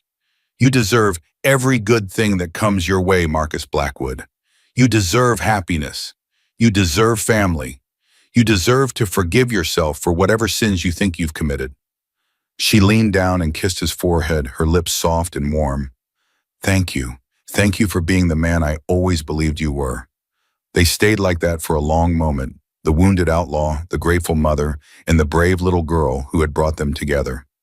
It wasn't a goodbye, not really. It was something more profound, a recognition of bonds that transcended names and places and time. Finally, Grace pulled back. We have to go. The agents are waiting. Marcus nodded, not trusting his voice. Lily hugged him one last time, her small arms squeezing with surprising strength. Remember your promise, Mr. Frost? You said you'd come see me again. I remember. I'll be waiting, even if I have a new name. Even if I'm far away, I'll be waiting for you. She climbed off the bed and took her mother's hand. At the doorway, she turned back one last time. Bye, Mr. Frost. Bye, Raven. Tell the other motorcycle men thank you for me. I will, sweetheart. I will. And then they were gone. Marcus stared at the empty doorway for a long time. The room felt colder somehow, emptier. Dad? Raven's voice was gentle. You okay? No. He wiped his eyes with the back of his hand. But I will be. The funeral was held 3 days later on a cold January morning when the sky was steel gray and the wind cut like a knife. The entire Iron Wolves Club turned out, all 47 members, plus wives, children, and friends who had become family over the years. They stood in rows before 2 open graves, their leather jackets bearing the snarling wolf skull that had become a symbol of brotherhood and sacrifice. Marcus stood at the front, supported by Shadow on one side and Raven on the other. His wounds were still healing, but nothing could have kept him from this moment. Tommy Kowalski was my brother, Marcus said, his voice carrying across the silent crowd. Not by blood, but by choice. He rode with me for 22 years. He saved my life more times than I can count. He was the first person I called when I needed help and the last person I wanted to disappoint. He paused, fighting to control his emotions. Bear was afraid of nothing. He would fight anyone, anytime, anywhere. But what most people didn't know was that he was also the gentlest soul I've ever met. He loved animals. He cried at sad movies. He once drove 200 miles to rescue a stray dog he'd seen on the side of the road. A ripple of sad laughter moved through the crowd. Everyone who knew Bear had a story like that. 3 days ago, Bear died protecting a woman and child he'd never met. He didn't hesitate. He didn't question. He just did what he'd always done. He put himself between the innocent and the evil, and he paid the ultimate price. Marcus turned to the second grave. Jake Torres was young, too young. He'd been with us less than a year, still learning the ropes, still figuring out who he wanted to be. But on that mountain, he showed me who he already was. A hero, a brother, a man who would give everything for the people he loved. He reached into his pocket and pulled out 2 patches, the Iron Wolves insignia worn smooth by years of wear. These belonged to Bear and Jake. They earned them with blood and loyalty and sacrifice. And now they take them to wherever warriors go when their battles are done. Marcus placed 1 patch in each grave, his hands trembling. Rest well, brothers. The ride is over, but we'll see you again on the other side. One by one, the other Iron Wolves stepped forward to pay their respects. Each man dropped something into the grave's coins, tokens, photographs, small mementos of lives shared and memories made. When it was done, they stood in silence as the graves were filled. Raven took Marcus's hand. That was beautiful, Dad. It wasn't enough. Nothing would ever be enough. They would have been proud. Bear especially. He always said you were terrible at expressing emotions. Marcus laughed despite himself. He wasn't wrong. The wake was held at the clubhouse as tradition demanded. Whiskey flowed freely and stories of Bear and Jake filled the air. Laughter mixed with tears as the club celebrated the lives of their fallen brothers.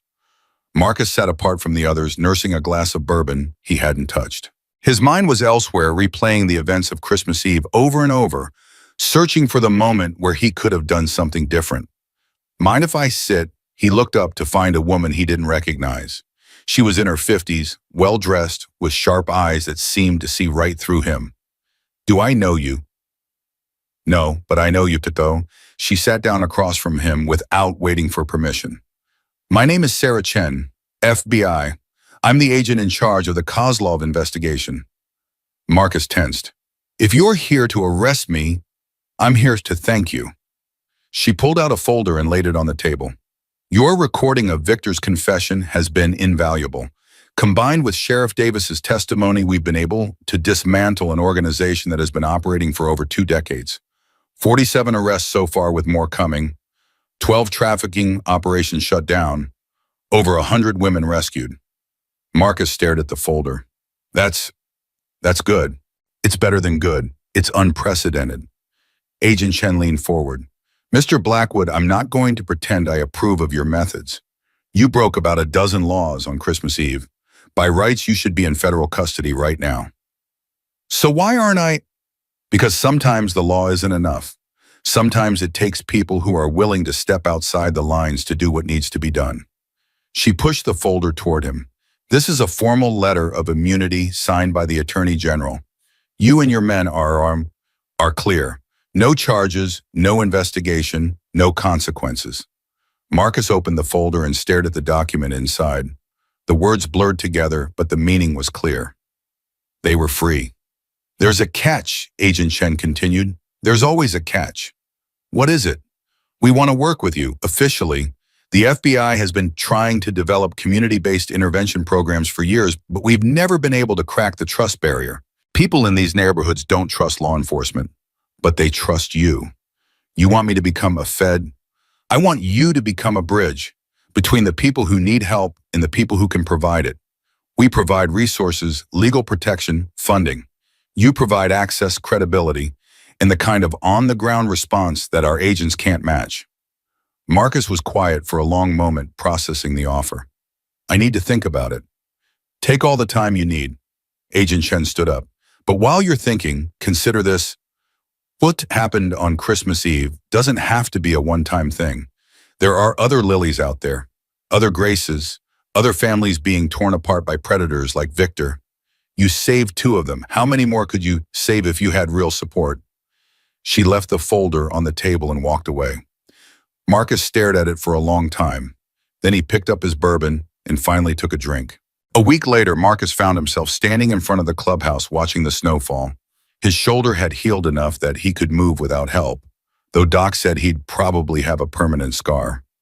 One more scar to add to the collection. "You've been standing there for an hour." Raven appeared beside him, 2 steaming mugs in her hands. She offered one to Marcus. "Coffee?" "Thanks." They stood in silence for a moment, watching the snow accumulate on the bikes parked in the lot. "I read the FBI's proposal," Raven said finally. "It's a good deal. It's a trap. They want to legitimize us so they can control us. Maybe, or maybe they genuinely want to help." Raven sipped her coffee. "Not everyone with a badge is corrupt, Dad." Agent Chen seemed sincere. She seemed like she knew exactly what buttons to push. "Those aren't mutually exclusive." Marcus almost smiled. "When did you get so wise?" "I had a good teacher." Raven bumped his shoulder gently. "What are you really afraid of?" The question cut deeper than he expected. Marcus took a long drink of coffee, buying time to formulate an answer. "I'm afraid of becoming something I'm not. The Iron Wolves have always been outlaws. It's who we are. If we start working with the feds, how long before we lose that identity? How long before we become just another tool of the system? Or, I think Raven countered, how long before we become something better?" Marcus looked at her sharply. "Dad, I love this club. I love what it stands for. But let's be honest, we've been drifting for years. The drug runs dried up. The protection rackets fell apart. Most of our income comes from legitimate businesses now. The outlaw thing? It's more nostalgia than reality." "That's not true." "Isn't it?" Raven turned to face him. When's the last time we did something that actually mattered? Something that made a real difference in people's lives before Christmas Eve, I mean. Marcus couldn't answer. Because she was right. Lily changed something, Raven continued. Not just for you, for all of us. When she showed up at our door, she reminded us why we became Iron Wolves in the first place. To protect people who can't protect themselves. To stand up against bullies and predators and anyone who thinks they can prey on the weak. We've always done that. In small ways, yes, but what if we could do it in a big way? What if we could take what we did for Lily and Grace and turn it into something permanent? Something that could help hundreds of families, thousands even. Marcus was quiet for a long moment. The snow was falling harder now, blanketing the world in white. Bear would have loved this idea, he said finally. Bear would have been the first one to sign up. Raven smiled sadly. He always said the club needed a purpose beyond just surviving. Maybe this is it. And Jake? Jake died believing in something. That's more than most people can say. Marcus finished his coffee and set the mug on the railing. His mind was made up. Call Agent Chen, tell her we're interested. Raven's face lit up. Really? On our terms. We don't become employees of the FBI. We become partners. Equal say in operations, full autonomy in how we handle situations. If they want our help, they play by our rules.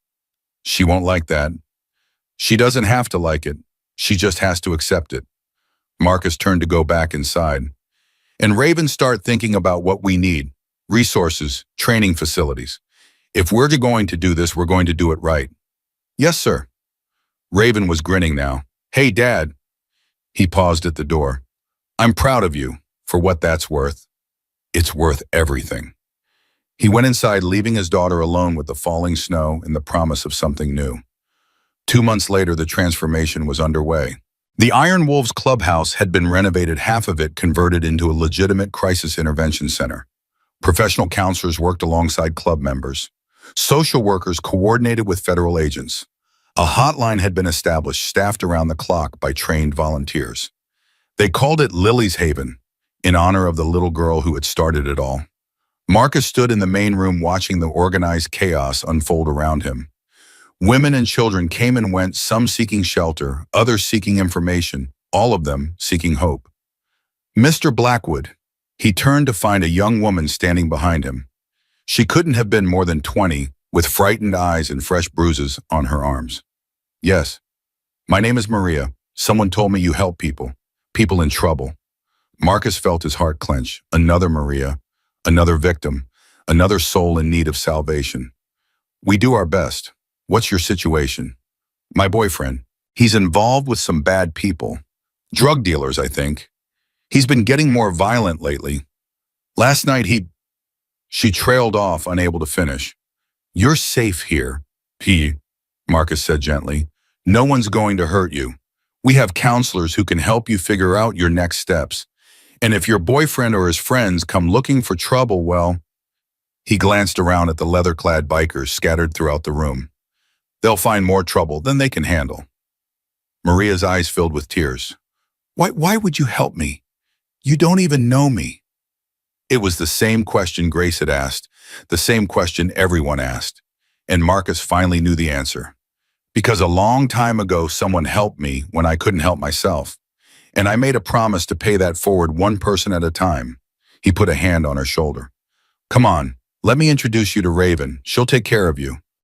He led Maria to his daughter, who was already rising from her desk with a welcoming smile. Another one, Raven asked quietly. Another one. Good, we've got room. As Raven guided Maria toward the counseling offices, Marcus felt his phone buzz. A text from an unknown number. He opened it and felt his breath catch. It was a photo of a little girl in a yellow dress standing in front of a school building. She was smiling, her dark hair pulled back in pigtails, a backpack slung over her shoulders. Below the photo, 3 words, thank you, always L. Marcus stared at the message for a long time. Then he saved it to his phone right next to the last photo he had of Bear and Jake. Some promises were worth keeping forever. That night, after the center had closed and the staff had gone home, Marcus sat alone in his office. On his desk was a small wooden horse, hand-carved and worn smooth by countless childhood hands. He'd found it in a box of his belongings after the funeral, a relic from the brief period when he'd believed in things like hope and safety. Now he was starting to believe again. There was a knock at his door. "Come in." Raven entered, her face unreadable. "Dad, there's someone here to see you." "At this hour?" "She says it's important. She says you'll want to hear what she has to say." Marcus frowned. "Who is it?" Raven stepped aside, revealing a woman in her 60s, gray-haired and dignified, wearing a simple black dress. "Hello, Marcus," the woman said. "It's been a long time." Marcus felt the blood drain from his face. Standing before him was a ghost from his past, a woman he hadn't seen in 35 years, a woman he'd convinced himself was dead. "Mom," the word hung in the air like a prayer and a curse combined. Mom, Marcus hadn't spoken that word in 35 years. He'd trained himself to forget it, to bury it, along with every other memory of the childhood that had been stolen from him. And now here she stood, flesh and blood, and impossible. "You're dead," he whispered. "They told me you were dead."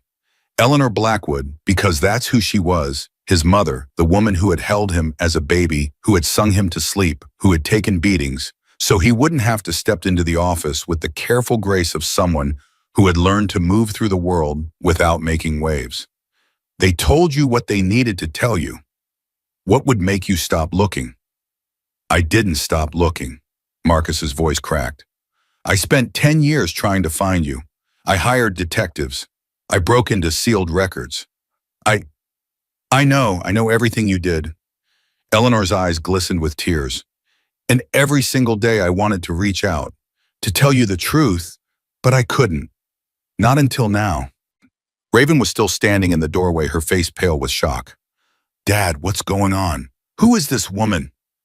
Marcus couldn't answer. His legs gave out and he collapsed into his chair, staring at the ghost before him. "My name is Eleanor," the woman said gently, turning to Raven. "I'm Marcus's mother and your grandmother." Raven's mouth fell open. "That's impossible. Dad said his mother died when he was 7. That's what he believed. That's what he was supposed to believe." Eleanor turned back to Marcus, her expression heavy with decades of guilt. "May I sit down? This is a long story and I'm not as young as I used to be." Marcus nodded numbly. Eleanor lowered herself into the chair across from his desk, the same chair that Agent Chen had occupied just weeks ago. "After that night, the night your father almost killed me, I was taken to a hospital 3 counties away. The injuries were severe. I was in a coma for 2 weeks." She paused, her hands trembling in her lap. "When I woke up, there was a man in my room, a federal agent. He told me that your father had connections to organized crime. People who would kill me the moment I surfaced. People who would kill you to hurt me. Dad was a drunk and a wife beater. He wasn't connected to anything. He wasn't, but his brother was. Your Uncle Raymond, the one you never met, he was a lieutenant in the Kozlov organization." Marcus felt the blood drain from his face. Kozlov, Victor Kozlov. Victor's father, actually, Andrei Kozlov. He ran the operation back then. Your uncle owed him money, and when he couldn't pay, Andrei made an example of our family. Eleanor's voice hardened. "Your father's drinking his violence. It wasn't just who he was. He was being pressured, threatened. They told him if he didn't keep us in line, if he didn't make sure we never talked to anyone about what we knew, they would kill all of us. What did you know? I saw a murder. 3 weeks before that final night, I was coming home from the grocery store, and I saw your uncle and 2 other men kill someone in the alley behind our building. They didn't know I was there, but your father found out, and he told Raymond, and suddenly our lives weren't our own anymore." Marcus's mind was reeling. The connections were forming, terrible and inevitable. His mother had witnessed a Kozlov murder. Grace Chen had witnessed a Kozlov murder. History repeating itself across generations. "The federal agent gave me a choice," Eleanor continued. "I could testify against the organization and enter witness protection, but I'd have to leave you behind. If I took you with me, they'd never stop looking. A woman alone could disappear. A woman with a child would always be traceable. So you left me." The words came out flat, emotionless. "You chose to save yourself." "I chose to save you." Eleanor's voice broke. "Don't you understand? If I had taken you with me, they would have found us. They would have killed us both. The only way to keep you safe was to make everyone believe I was dead, including you." I was 7 years old. I spent my entire childhood thinking my mother was gone. Do you have any idea what that did to me? Yes. Tears were streaming down Eleanor's face now. I know exactly what it did because I watched. From a distance, always from a distance, but I watched. I saw you go through the foster homes. I saw you struggle. I saw you build this club, create a family from nothing. I saw you become the man you are today. You watched, and you never once reached out. I couldn't. They were always looking. Even after Andre died, his son Victor took over the search. He knew there was a witness out there somewhere. He spent decades trying to find me. Eleanor leaned forward, her eyes burning with intensity. Why do you think he targeted Grace Chen? Why do you think he set that elaborate trap? Marcus felt like he'd been punched in the stomach. He was looking for you. He was looking for the original witness. When Grace saw that murder, Victor thought he'd finally found me. A woman who witnessed a Kozlov killing, who had connections to the Iron Wolves. It fit the profile he had been hunting for 35 years. Grace doesn't have connections to the Iron Wolves. I saved her once, 12 years ago. That's all. And that one act of kindness created a connection. A thread that Victor could pull. Eleanor's voice dropped. When he realized Grace wasn't me, he was furious. But then he saw an opportunity. He knew you would come for her. He knew he could use her as bait to draw you out. And once he had you, he planned to make you talk. To force you to tell him everything you knew about your mother's death, her real death, the one he believed had happened. He thought I knew where you were. He thought you might have memories, clues, anything that could lead him to the truth. Eleanor wiped her eyes. That's why I'm here now, Marcus. Victor is finished. His organization is destroyed. For the first time in 35 years, I can come out of hiding. I can finally tell you the truth. Marcus sat in silence, processing everything he'd heard. 35 years of grief, of anger, of abandonment, all of it built on a lie. A lie designed to protect him. Why now? He asked finally. Why wait until after Victor was captured? You could have come forward months ago, years ago. Because I needed to be sure it was safe. And because, Eleanor hesitated, because I was afraid. Afraid of what? Of you, of what you might say, what you might do.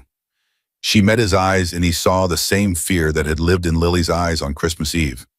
I abandoned my son. I let you grow up alone, believing you had no one. What kind of mother does that? What kind of person? The kind who wanted to keep her child alive. Eleanor's breath caught. Marcus, I'm not saying I understand. I'm not saying I forgive you. Not yet. Marcus stood up slowly, his body aching with more than just physical wounds. But I'm starting to. Because I know what it's like to make impossible choices. I know what it's like to hurt the people you love in order to protect them. He walked around the desk and stood before his mother. She looked so small, so fragile. The fierce woman who had shielded him from his father's fists was gone, replaced by someone worn down by decades of hiding and regret. I thought about you every day, Eleanor whispered. Every single day. I kept newspaper clippings about the Iron Wolves. I celebrated your victories and mourned your losses. When I heard about what happened on Christmas Eve, how you saved that woman and her daughter, I knew it was time. Time for what? Time to stop hiding. Time to face whatever judgment you chose to give me. Eleanor reached up and touched his face, her fingers trembling. You became a good man, Marcus. Despite everything that happened to you, despite every reason you had to become bitter and cruel, you chose to be good. I can't take credit for that, but I can tell you how proud I am. Marcus felt the walls he'd built around his heart begin to crumble. 40 years of armor, of protection, of never letting anyone too close, all of it dissolving under his mother's touch. Mom. The word felt strange on his tongue, but it also right. I need time. I need to process all of this. I understand. I'll wait as long as you need. But I don't want you to leave. Not again. He took her hands in his. Stay. Here in Montana. Let me get to know you again. Eleanor's face crumpled with emotion. Really? Really? I've spent my whole life building a family from broken pieces. One more piece won't hurt. She threw her arms around him, and Marcus held his mother for the first time in 35 years. He was crying now, great heaving sobs that shook his entire body. So was she. And somewhere in the doorway, Raven was crying too. "I'm sorry," Eleanor whispered against his chest. "I'm so sorry for everything." "I know, Mom. I know." They held each other for a long time, two damaged souls finally finding their way back together. 3 months later, Lily's Haven had become something Marcus never could have imagined. The Crisis Center had expanded to include a second building funded by a combination of federal grants and private donations. Professional staff worked alongside Iron Wolves volunteers, creating a unique hybrid that was proving more effective than anyone had predicted. Agent Chen had kept her word. The FBI provided resources without interference, allowing Marcus and his team to operate with full autonomy. In return, the Iron Wolves delivered results that no government program could match. 47 families served in the first quarter alone. 16 women rescued from trafficking situations. 8 children reunited with safe relatives. And countless others who simply needed a place to feel protected while they rebuilt their lives. Marcus stood at the window of his office watching a group of children play in the courtyard below. Among them was a boy named Michael, the same Michael who had appeared at their door months ago looking for his sister. He was laughing now, his face bright with joy, his trauma slowly healing under Raven's care. "You're brooding again." He turned to find his mother standing in the doorway, a cup of coffee in each hand. "I'm not brooding. I'm observing." "Same thing with you." Eleanor walked in and handed him a cup. "What's on your mind?" "I was thinking about Bear and Jake, how they would have loved this. They would have been proud." "Yeah." Marcus sipped his coffee. "I still miss them. Every day. That never stops. The missing." Eleanor stood beside him at the window. "But it gets easier to carry, especially when you have purpose." Purpose. It was a word Marcus had never associated with himself. Survival, yes. Loyalty, absolutely. But purpose had always seemed like something other people had, people with clean consciences and unburdened pasts. Now watching the children play, he understood. "Dad," Raven burst into the office, her face flushed with excitement. "You need to come to the main hall, right now." "What's wrong?" "Nothing's wrong. Just come." Marcus and Eleanor exchanged glances, then followed Raven through the building. The main hall was crowded with people, staff, volunteers, Iron Wolves, members and residents all gathered together. And standing at the center of the crowd holding a teddy bear that Marcus would recognize anywhere was a 9-year-old girl with dark hair and enormous brown eyes. "Mr. Frost." Lily broke free from the crowd and ran toward him. Marcus dropped to his knees just in time to catch her in his arms. "Lily, what are you doing here? How?" "We got permission." Lily was bouncing with excitement. "Special permission. Mama said the bad people are all gone now, so we can visit. We can come back." Marcus looked up and saw Grace standing at the edge of the crowd, tears streaming down her face. She looked different, healthier, happier, her eyes no longer haunted by fear. "The FBI closed the case last week," Grace said, her voice thick with emotion. "Victor's entire network has been dismantled. There's no one left to hurt us, no one left to run from. So you're safe, really safe." "We're safe." Grace walked forward and took his hand. "Thanks to you, thanks to all of you." The room erupted in applause. Iron Wolves clapped their brothers on the backs. Staff members hugged each other. Children who had once been afraid danced with joy. In the midst of it all, Marcus held Lily and felt something he'd never expected to feel again. Complete. "I missed you, Mr. Frost," Lily whispered in his ear. "I missed you so much. I missed you too, little one, more than you could ever know. I kept my promise. I waited for you. Even with my new name, even in my new city, I waited. And I kept mine. I remembered you. Every single day." Lily pulled back and looked at him with those wise, ancient eyes. "Mama says we can stay in Montana if we want.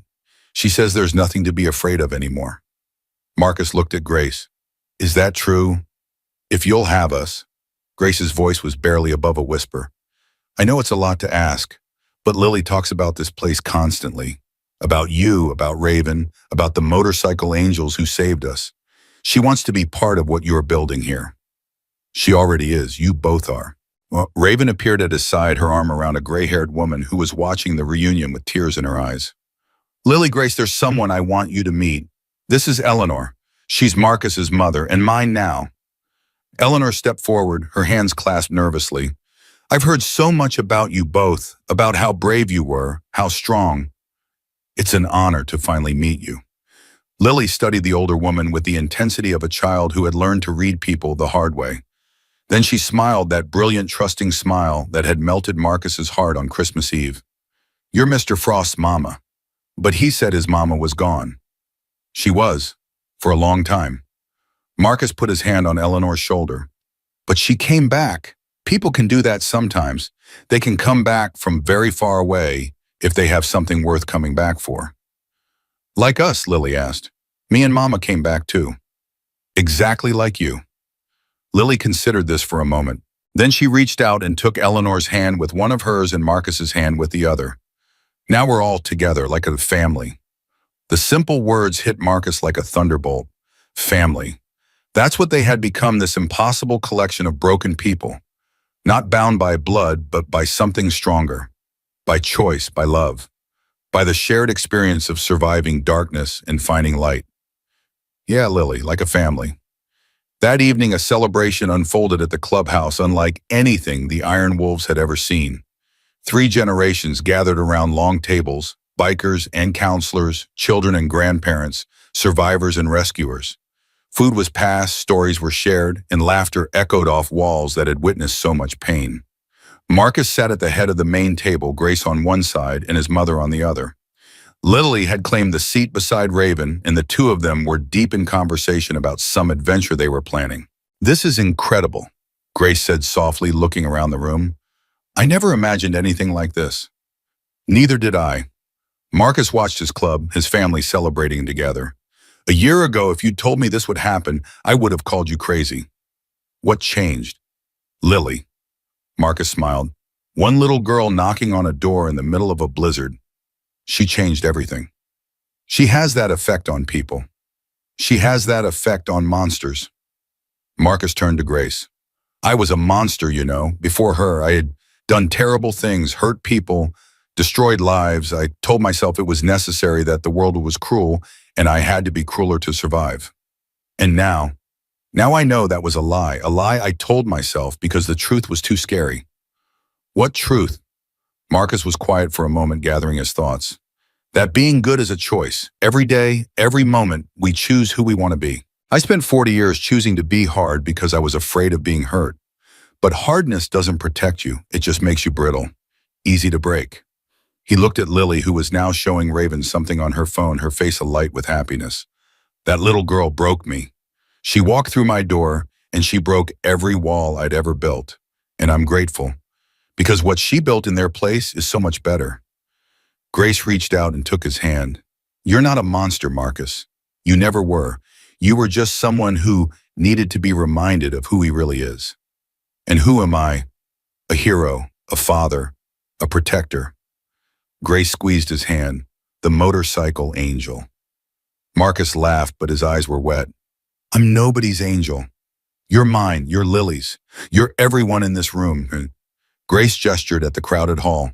Look at what you've created. Look at the lives you've touched. That's not the work of a monster. That's the work of a man with the biggest heart I've ever seen. Before Marcus could respond, the room fell silent. Shadow had stood up at the far end of the hall, raising his glass. Brothers and sisters, Shadow said, his voice carrying easily. A year ago, we were just a motorcycle club, aging outlaws looking for purpose. Then a little girl knocked on our door and everything changed. He turned to look at Marcus. Our president made a decision that night, a decision that could have gotten us all killed. He chose to fight for a stranger. He chose to put his life on the line for someone he'd never met. And in doing so, he showed us what the Iron Wolves could become. Shadow raised his glass higher. Tonight we celebrate more than just a reunion. We celebrate a transformation. From outlaws to guardians, from criminals to protectors, from a club to a family. The room erupted in cheers, glasses clinked. The Iron Wolves roared their approval. To Frost, Shadow shouted. To our president. To the man who taught us that it's never too late to become who you were meant to be. To Frost. Marcus stood up, his heart so full he thought it might burst. He looked around at the faces before him. His brothers, his daughter, his mother, his friends. the woman he might learn to love, and the little girl who had started it all. Thank you, he said, his voice rough with emotion. All of you. But I can't take credit for what we've built here. That belongs to everyone in this room, and especially to one person. He walked to where Lily sat and knelt beside her. A year ago, you knocked on our door. You were 6 years old, freezing, terrified, and braver than any soldier I've ever known. You looked at a room full of scary men and asked them to save your mama. Lily's eyes were shining with tears. I've been asked a lot of things in my life, but that question, your question, was the first one that really mattered, because it wasn't about me. It wasn't about territory or money or power. It was about love. Pure, simple, unconditional love. He took her small hand in his massive one. You saved me, Lily Chen. You saved all of us. And I will spend the rest of my life trying to be worthy of the trust you placed in me that night. Lily threw her arms around his neck. I love you, Mr. Frost. I love you too, little one, more than anything in this world. The room exploded in applause again, but Marcus barely heard it. All he could feel was the small body pressed against his chest, the tiny heart beating in rhythm with his own. This was what he had been searching for his entire life. Not power, not revenge, not survival, family. Later that night, after the celebration had wound down and the guests had departed, Marcus found himself alone on the clubhouse porch. The snow had stopped falling and the sky was clear for the first time in weeks. Stars glittered overhead like scattered diamonds. Room for one more. He turned to find Eleanor beside him, wrapped in a heavy coat. Always. They stood in companionable silence, watching the night sky. Your father would have hated all of this, you know, Eleanor said eventually. The charity work, the children, the healing. Good. He was a bastard. He was, but he wasn't always. Eleanor's voice grew distant. When I first met him, he was kind, gentle. The violence came later after his brother got him involved with the Kozlovs. It changed him, twisted him into something he never wanted to be. You're defending him. No, I'm explaining him. There's a difference. Eleanor turned to face Marcus. I spent 35 years thinking about the past, about what could have been different, about the choices we all made and the prices we paid. And I've learned that blame is poison. It eats you from the inside out. The only antidote is forgiveness. Marcus considered this. I don't know if I can forgive him. You don't have to, not yet, but maybe someday you can forgive yourself. For what?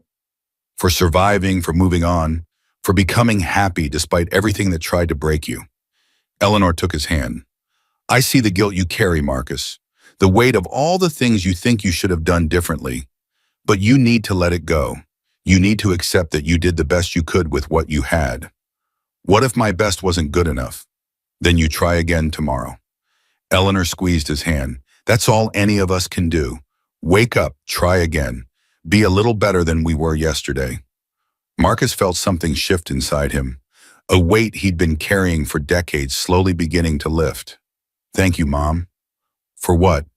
For coming back, for telling me the truth, for giving me a chance to know you again. Eleanor smiled, and for a moment Marcus saw the young mother she had been fierce loving, willing to sacrifice everything for her child. Thank you for letting me.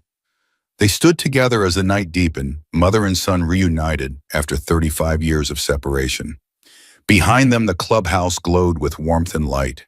Inside, their family slept peacefully, dreaming of better tomorrows. 2 years later, on another Christmas Eve, Marcus stood at the window of Lily's haven and watched the snow fall. The center had grown beyond anything he had imagined. 3 buildings now serving over 200 families a year.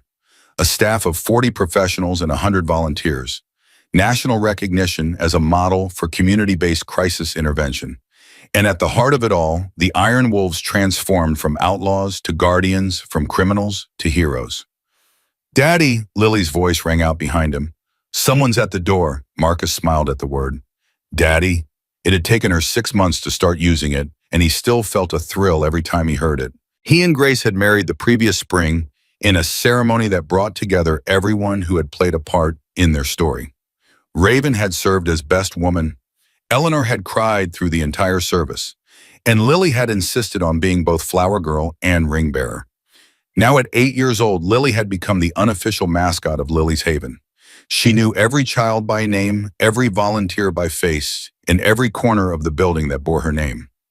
"Who is it, sweetheart?" Marcus asked, walking toward the entrance. "I don't know, but she looks scared." Marcus's heart clenched. He knew that look. He'd seen it on 100 faces over the past 2 years. He opened the door. A woman stood on the doorstep, maybe 30 years old, with a black eye and a split lip. Behind her, clutching her coat, was a boy who couldn't have been more than 4. "I'm sorry to bother you," the woman said, her voice trembling. "Someone told me, they said you help people here, people in trouble." Marcus looked at her, at the fear in her eyes, the bruises on her face, the desperate hope that anyone would finally listen. "You're not bothering us," he said, gently stepping aside. "Come in. You're safe now." The woman's face crumpled with relief. She took her son's hand and stepped across the threshold. Lily appeared beside Marcus, her expression serious and knowing beyond her years. "It's okay," she told the little boy.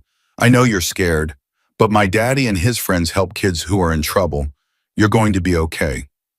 The boy looked up at her with wide eyes. "Promise." Lily took his hand and smiled. "Promise, come on, I'll get you some hot chocolate." She led the boy toward the kitchen, her voice gentle and reassuring. Marcus watched her go, his heart swelling with pride. Grace appeared at his side, her arms slipping around his waist. Another one. Another one. "That's the third this week." "I know." Marcus looked at the woman being guided toward the intake desk by Raven. "There are always more. There always will be." "Does that discourage you, Mishra?" "No."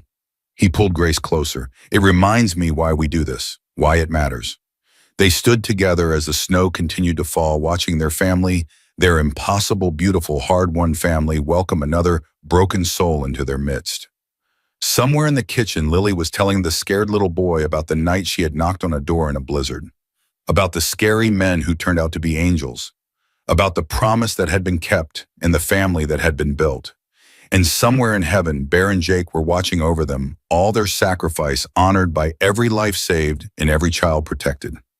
Marcus Blackwood had spent 40 years believing he was beyond redemption, that the darkness inside him was permanent, immutable, destined to consume everything it touched. He had been wrong, because on a frozen Christmas Eve, a 6-year-old girl had knocked on his door and asked him to save her mama.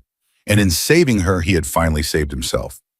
That night, as the storm raged outside and the fire crackled in the hearth, Marcus tucked Lily into bed in the small room she insisted on keeping at Lily's Haven. "Tell me the story, Daddy," she said, her eyes already heavy with sleep. "The one about the night I found you." Marcus smiled and settled into the chair beside her bed, his favorite piece of furniture in the world. "Once upon a time," he began, "a very brave little girl knocked on the door of some rough men who didn't know they needed saving. And what happened? They learned that heroes come in all shapes and sizes. That family isn't about blood, but about choice, and that it's never too late to become who you were meant to be." Lily smiled and closed her eyes. "I like that story." "Me too, sweetheart, me too." He kissed her forehead and walked to the door. Before he turned off the light, he looked back at her one last time, this child who had changed everything, who had shown him what courage really meant, who had given him a reason to believe. "Daddy," her voice was barely a whisper. "Yeah, baby. I'm glad I found you." Marcus felt his heart overflow. "I'm glad you found me too." He turned off the light and closed the door, leaving Lily to dream of better tomorrows. Outside, the blizzard had finally stopped. The clouds parted, revealing a sky full of stars, and somewhere in the distance, a motorcycle engine roared to life, another iron wolf heading out to answer another call for help. The cycle continued. The legacy lived on. And Marcus Blackwood, the outlaw, who became a guardian, the monster who became a hero, the broken man who found his family, stood at the center of it all. Because sometimes the ones who need saving end up saving everyone else.